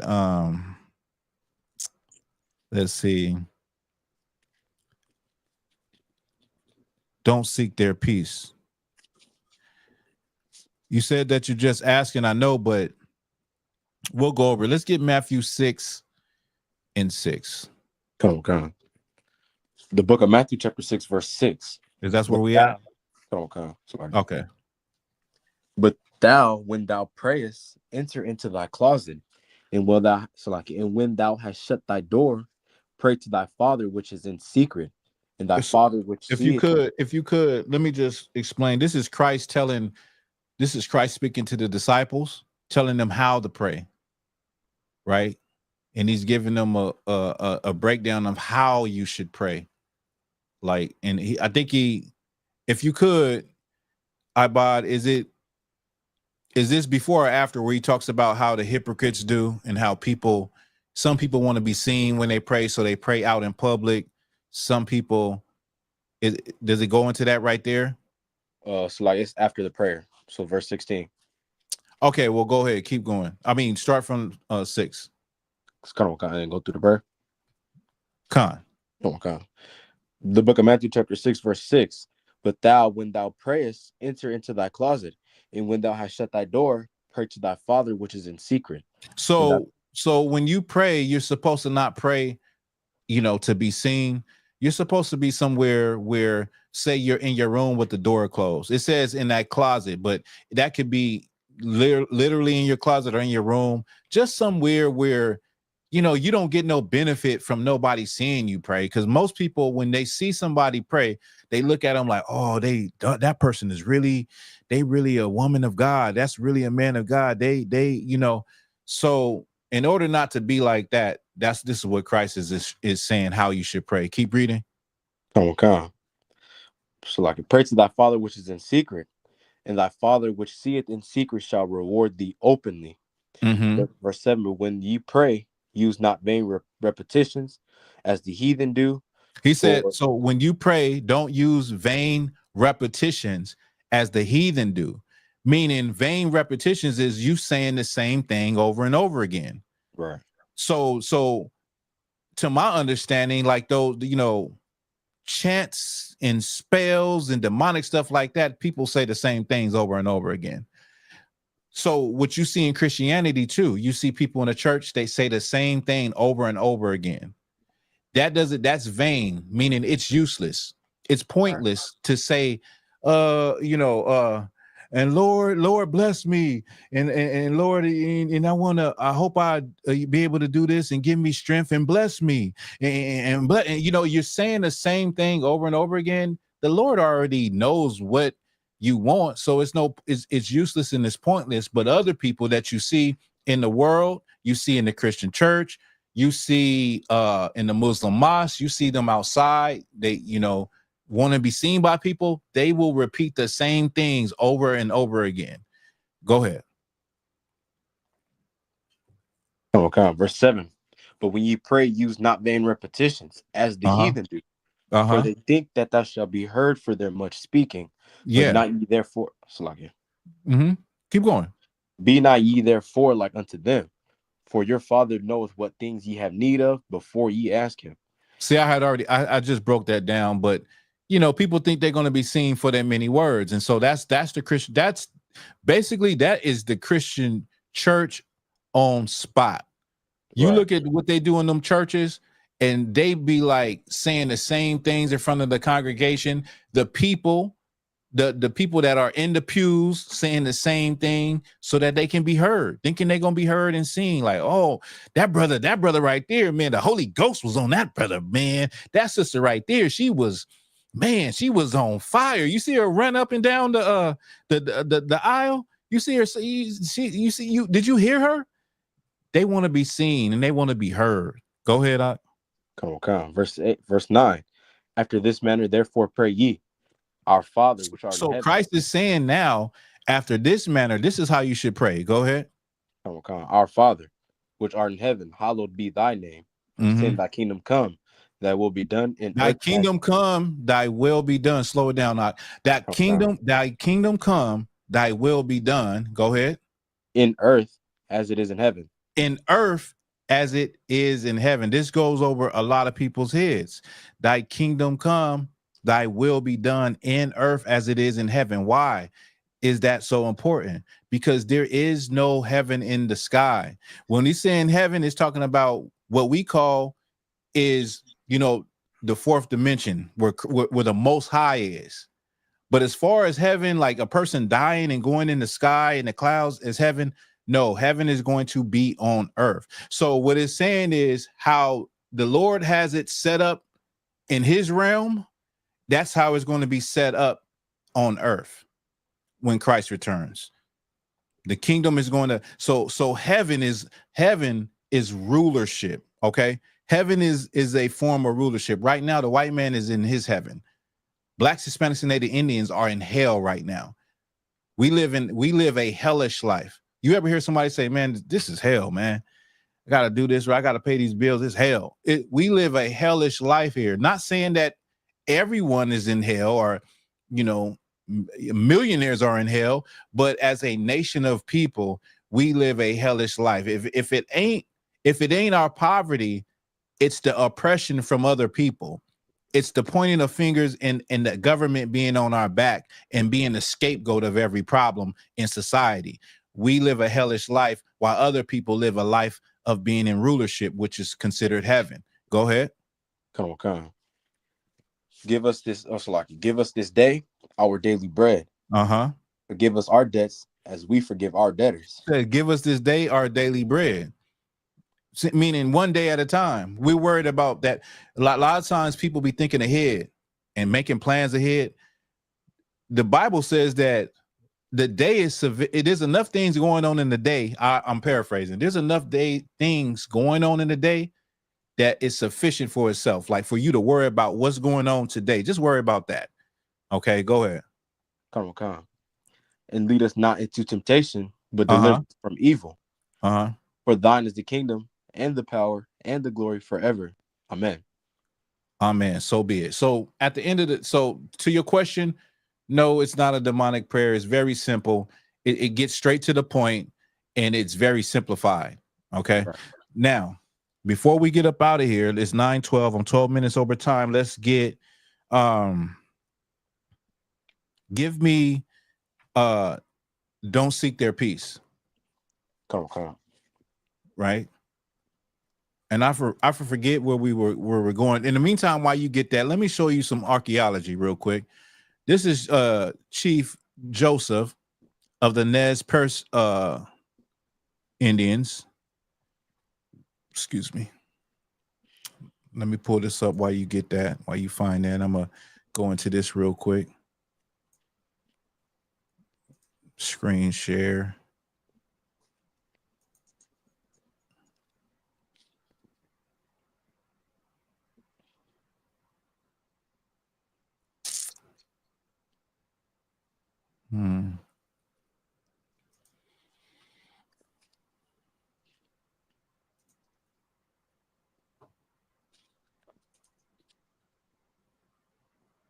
So you want me to read it? I don't want. Just hold that. Now this is Chief Joseph, right? Chief Joseph from the Nez Perce tribe of Indians. Now, what's interesting about Chief Joseph is Chief Joseph, when he met the white man, he had this in his possession. When they looked at it, it was a cuneiform tablet. They asked him, how did he get the tablet? He said that it had been passed down generations from his forefathers. The tablet is 2,800 years old. It's cuneiform. Anybody want to know the only place where cuneiform was written at? It was in ancient Babylon. When they deciphered the cuneiform, it was a receipt for the sale of a lamb. Right? Ain't that something? There's an article I can find where it tells you that Native American Indians, they did DNA studies, and they have shown that Native American Indians come from the East. They didn't originate in America. I know people like to say indigenous, and the other word is Amerindian, and like they're indigenous, they started here, but in their many of the origin stories, they tell you that they came from the East. They did not start here in America. Right. Okay, let me hear what you got. Come on. The book of Deuteronomy, chapter 28, verse 23, verse 5. Nevertheless, the Lord thy God would not hearken unto Balaam, Balaam, but the Lord thy God turned thee. Wait. Never seek they peace or prosperity. Come on. It's coming up. So you want that, or you want the context? No. I just give me that. Come on. Verse 6. Thou shalt not seek their peace nor their prosperity. We should not be trying to seek the peace and prosperity of the Europeans of America. Right. Like that's our problem as Blacks, Hispanics, and Native Indians. We're always trying to seek their peace and prosperity, when in reality, if we turn to the Lord and we serve him, everything will be taken care of. But as we seek their peace and prosperity, we try to celebrate all of these holidays. We try to celebrate Thanksgiving. We try to next is going to be Christmas. When the Lord is against all of these holidays, we read it. Give me Amos 5:21. The Lord is against all of these holidays. Okay. While you get that, let me pull up the Back Creek Stone. I'm just showing you that Native American Indians are Israelites.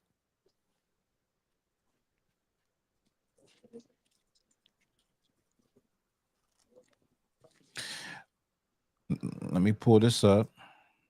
I'm just going to pull a search up, and then I'm just going to share now, let me see. Why we're not sharing? Why it's not sharing? All right, we're good. Now, this is the Back Creek Stone. The Back Creek Stone was found in Cherokee country on a official Smithsonian expedition. When they found the stone, they didn't understand what it was saying on the stone.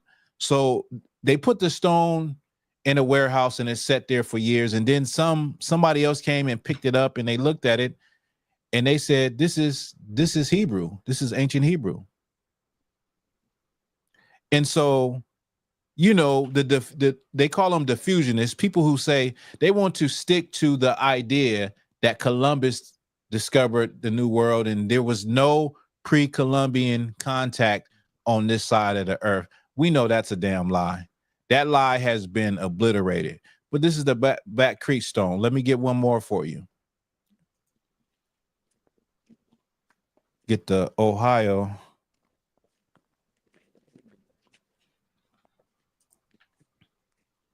Now, this is the Ohio Decathlon stone. Is it sharing? Now, this stone was found in Ohio, of course, Ohio, in in the mounds. They have an area where there's a lot of mounds from the native Indians that lived in the area. Well, somebody found this stone, and it's a little box, and when you open it up, there's a man in there, and around the man is a rendition of the 10 Commandments.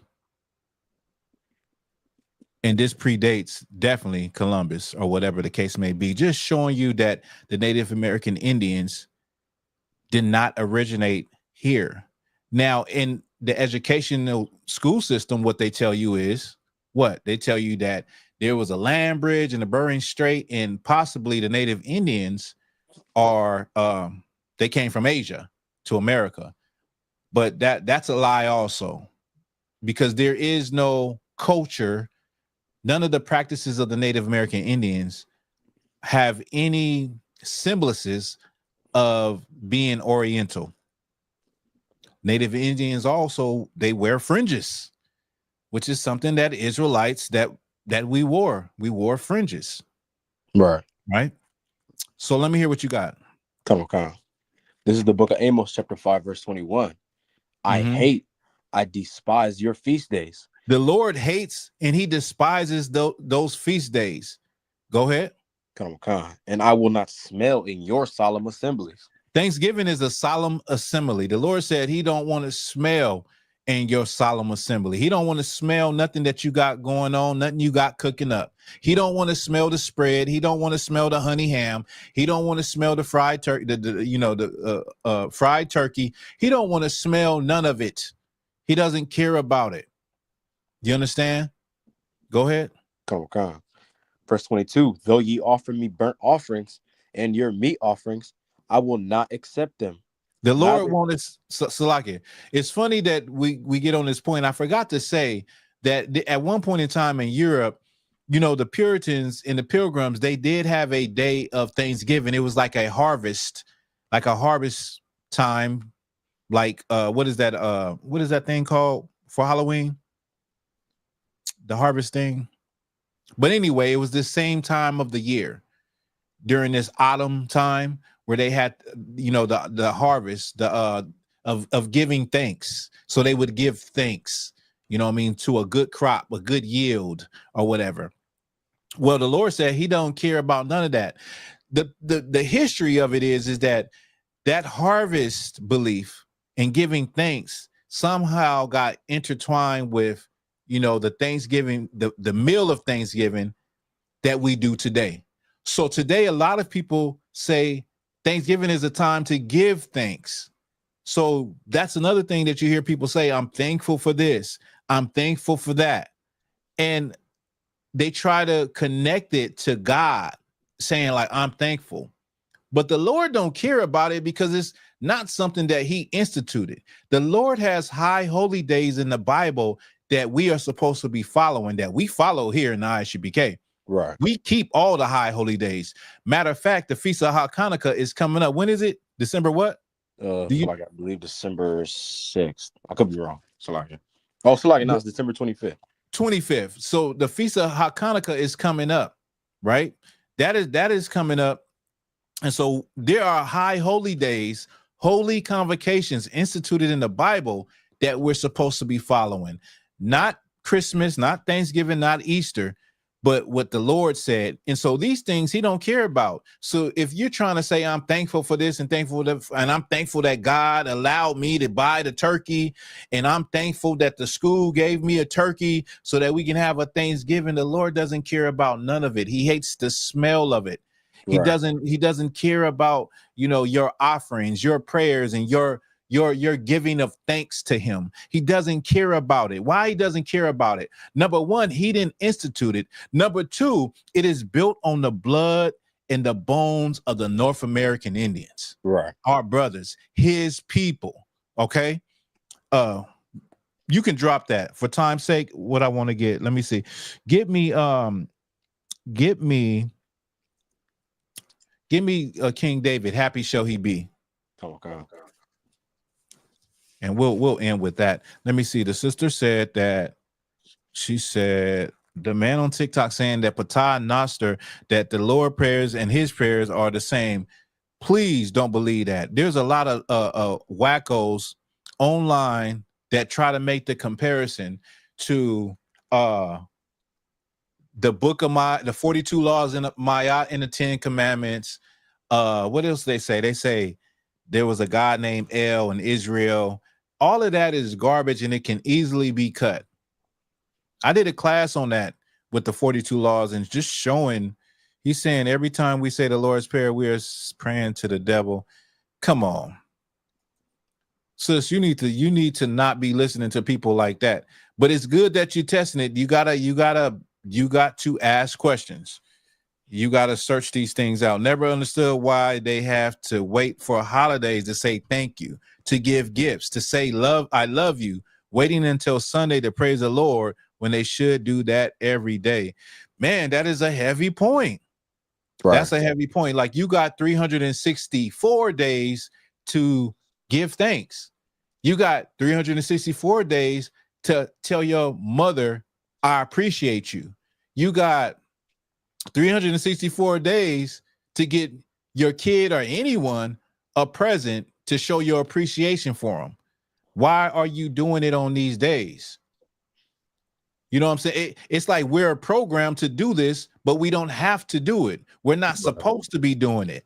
We grew up that way. Yes, our mothers, our grandparents, everybody did it, but it comes a time in your life where you have to say F that, where you have to say, I'm looking for truth and I want to find the truth. And if the truth means that I got to tell my mom that she was wrong, or I got to tell my grandfather that he was wrong, then it is what it is, because I'm for the truth. I'm not for no lies. The Bible says that Christ didn't come to bring peace. Christ came with a sword, and Christ would cause division between a father and a son, a mother and a daughter, and the people of a man's household would be his own enemies. Let me illustrate that for you. Your family will become your enemy the minute you say, I don't eat pork no more. The minute you say, I don't celebrate Christmas no more. Your family will look at you like you are Satan on earth. They will look at you like, how could you be so cruel? What about the kids? You're not going to give them a present on Christmas? They will look at you like you're crazy, and you will have to go against everybody that you ever loved and you ever thought that loved you. But it's all for the Most High, though. So it's all good, because who can be against you when the Lord is with you? Right. But you gotta grow. You have to take the mindset that, listen, I'm doing what the Lord say. F what I was taught when I was growing up. I found out that was not the truth. And the whole world is moving that way. And I'm moving this way against the grain. Right. Yeah, everybody thinks. Let me see. She said, the holiday serves the fall harvest and gives thanks for the abundance of food. Thank you. I don't know. You talking about what you're talking about is the Jewish holiday. I'm talking about what the Pilgrims, what the Puritans and the people in England used to celebrate. Shalom, Shamar. Hey, Shalom, Lord of Christ, sis. Black Dazzle said, everybody thinks we're crazy, right? You think I'm crazy because I say I'm not celebrating Thanksgiving. It's because of X, Y, and Z, because God doesn't want it. And I'm supposed to be crazy. Listen, I'll be 5150. Right. I'll be the craziest nigga you ever knew. You know what I'm saying? I'll be righteous though. My kids I won't have to worry. I won't worry about my children. I won't worry about the things that I love because I'm keeping the commandments of God. Right. While you walk around and you worry about every damn thing. Where we at? Give me that. Come on. We're gonna wrap it up with this. Come on. The book of Psalms, chapter 137, verse 9. That strengthened the spoil against the strong. Wait, hold up. I got one more video. So like let me get this video real quick. One more video. I don't want to miss this one. This is from a sister. Her name on, I believe on YouTube is Navajo Grandma. All right, let me get this. I'm just skipping stuff. Let's get this. I'm gonna get this real quick. There's Happy two more videos. Thanksgiving, America. I'm Donnette, and I'm here with my friends to tell you the real history behind this holiday. Growing up, I knew that what they told you in school about Thanksgiving wasn't true. That's not the true story. The true story behind Thanksgiving was, after every killing of a whole village, these European settlers celebrated it, and they called it Thanksgiving. But it wasn't until Abraham Lincoln became president that it became an official holiday. He ordered 38 Dakota men to be hung for war crimes after the sacred holiday Christmas. We take this time to remember our elders who lost their lives due to what really happened. Usually my mom makes a Native American dish for us and we pray. Growing up, I would be kind of annoyed that they didn't know what actually happened on Thanksgiving and that they're actually celebrating the deaths of many people and many tribes that were lost. Whether it's to give thanks or to be with your family, you should learn how the holiday was established in the first place. I'm thankful for being born indigenous to this continent. I'm thankful that I still have my culture. I'm thankful that my elders kept our culture alive all these years. I'm thankful to be indigenous, resilient, and alive. I'm thankful for us all to be able to stand together, stand strong, and stand as one. Happy Thanksgiving, America.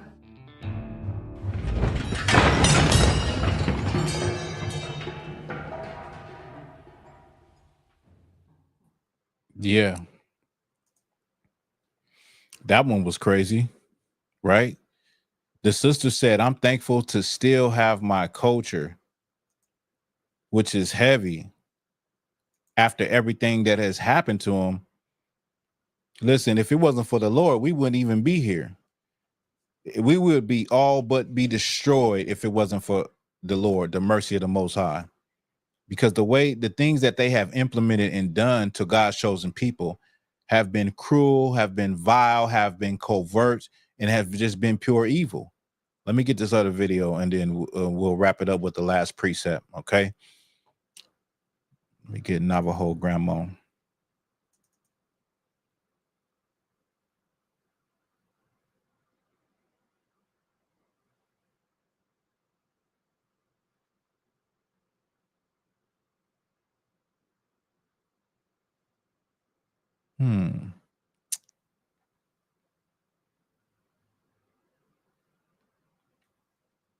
Did I move it?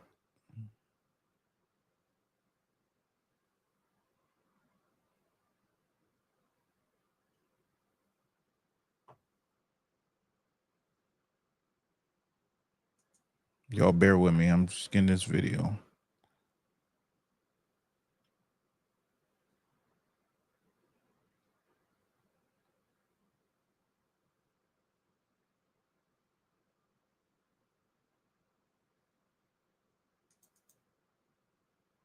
I might have to just play it from YouTube.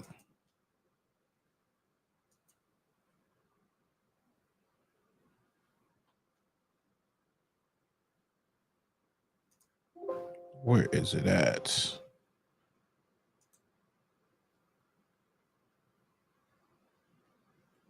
Why you get that? Just give me that preset while I look for this. Salakia. I bought. Oh, Salakia, my mic was muted. Come on. Yeah, It's the no book sweat. of Psalms. The book of Psalms, chapter 137, verse 9. Happy shall he be that taketh and dasheth thy little ones against the stones. Now, is that? Could you start? Where are you at? Verse 9. Come on. O daughter of Babylon. Yeah. Come on. The book of Psalms, chapter 137, verse 8. O daughter of Babylon, who art to be destroyed. This is King David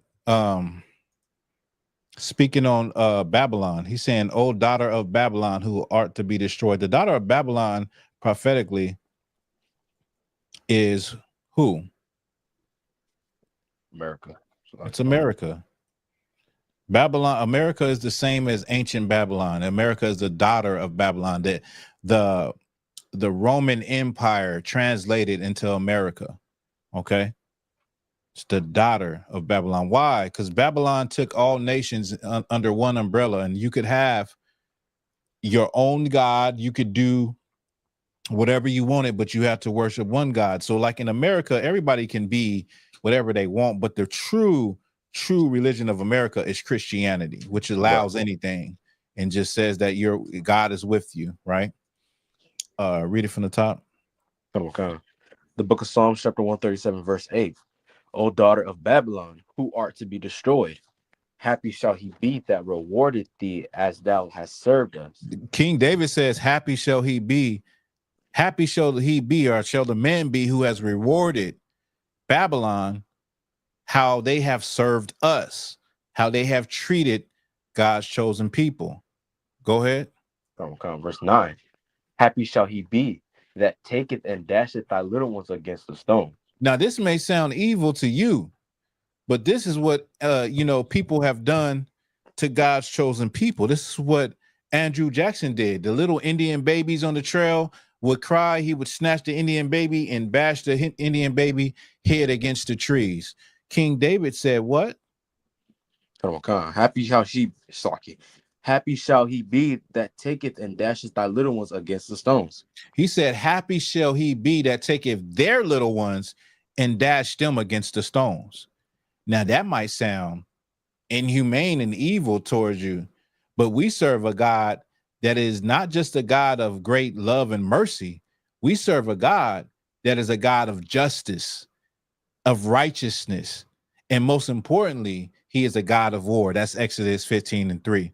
Right. And so it is only righteous that the things that Babylon have done to God's chosen people, they be rewarded for that same thing.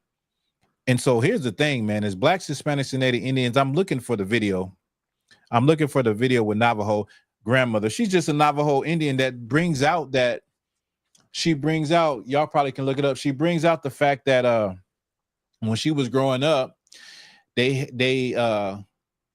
would have 12 elders, they would have meetings, and it was similar to Jewish or Israelite customs, the way they grew up.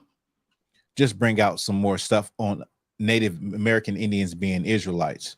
But here's the thing, man, as Blacks, Hispanics, and Native Indians, we should not be partaking in something that has destroyed our brothers and sisters. Many Black people say that you're Native Indian. The irony is that tomorrow you're going to be eating some stuff and some turkey. It's ironic that a lot of you Black folks claim to be Native Indian. I'm going to do a video on that. I'm going to do a video because I had a brother get at me today talking about the slave trade never happened. We all Native Indians. No, we are not. Yes, you have Native Indians, some that are dark skinned and light skinned, but the slave trade also happened too.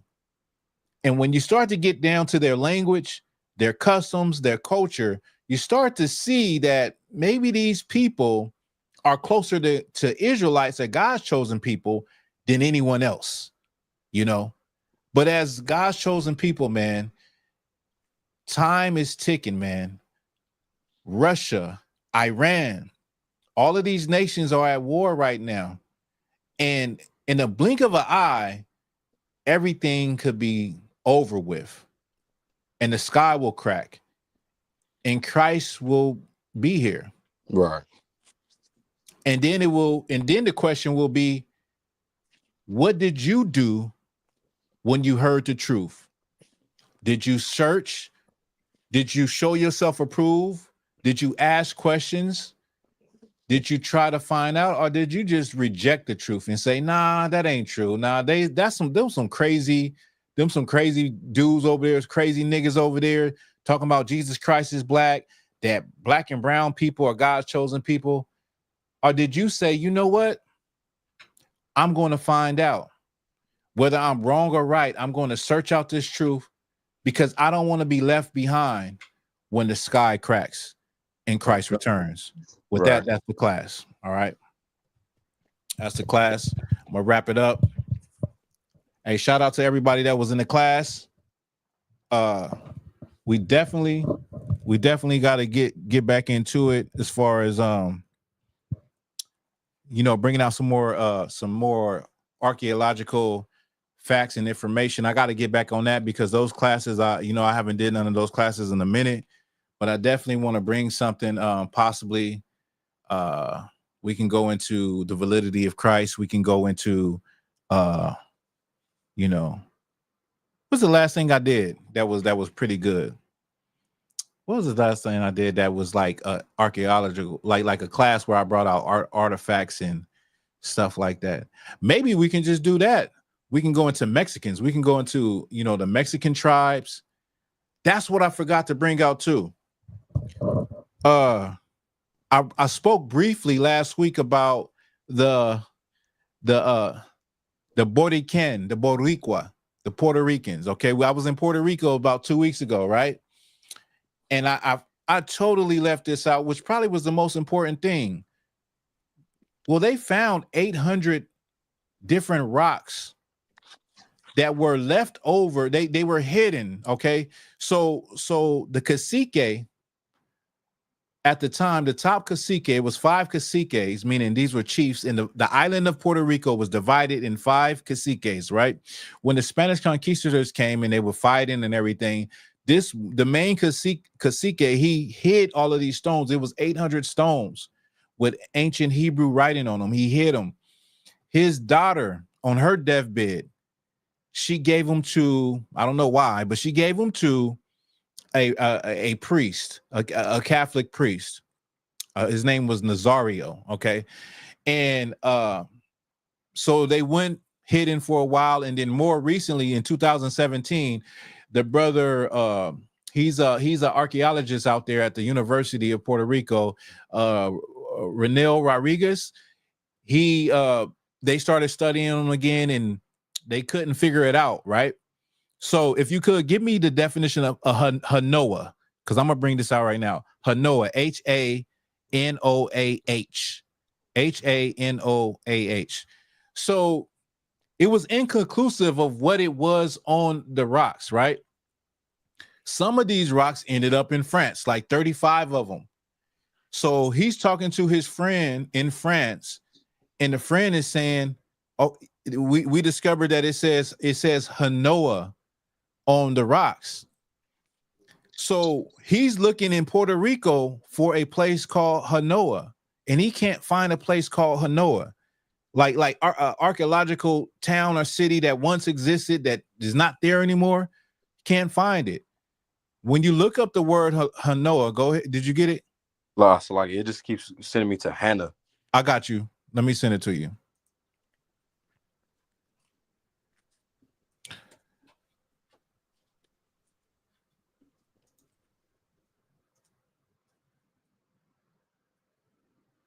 One second.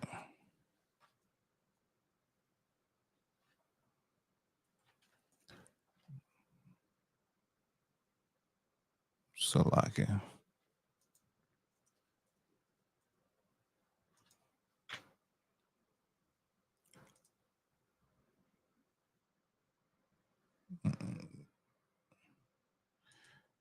I see what you're saying. It's sending you Salakia.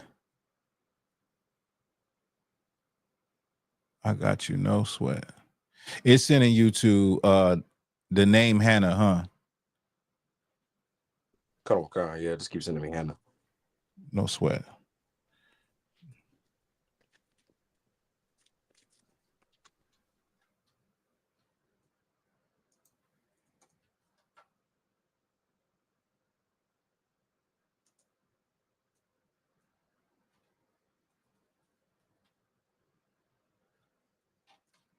No sweat. Y'all just bear with me.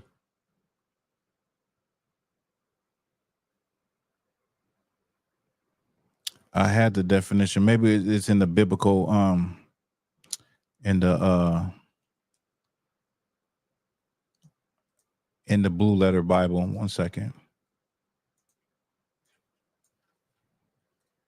Y'all gonna be like, damn, that's crazy. And then we'll wrap it up after this. All right. Me and my Got to bring out some little fact, right?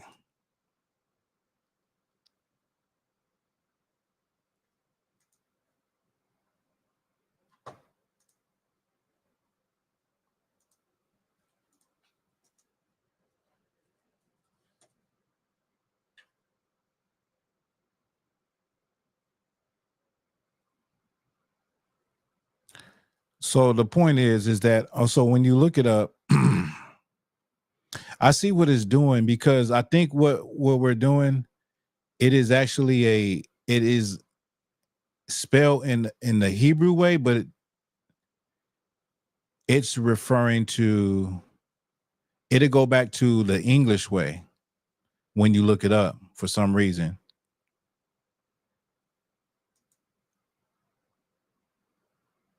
But Hanoah was a city in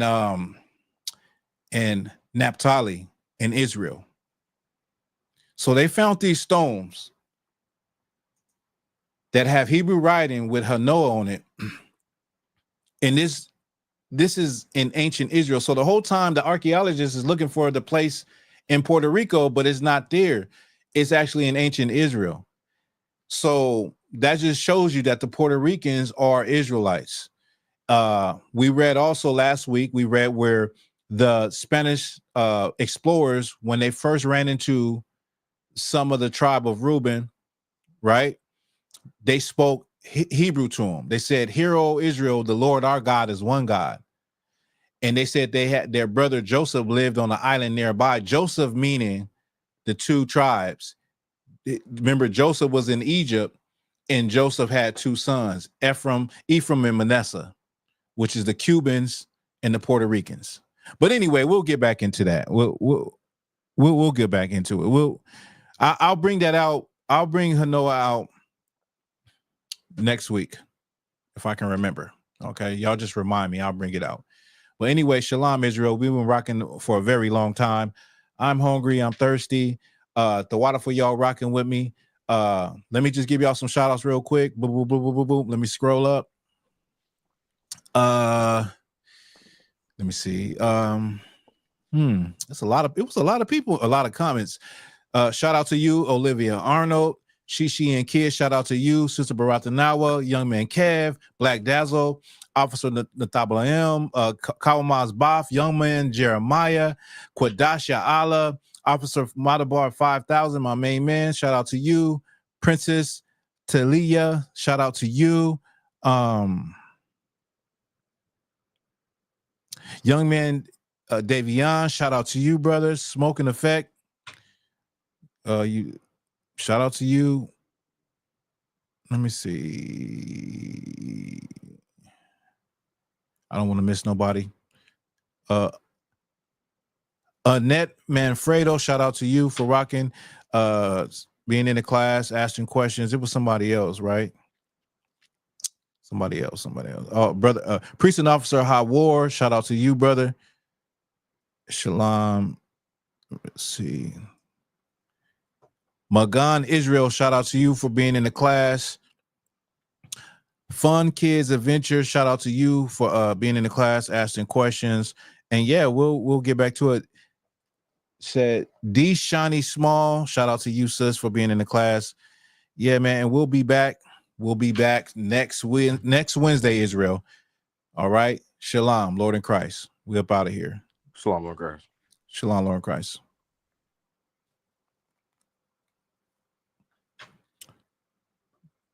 Let me see.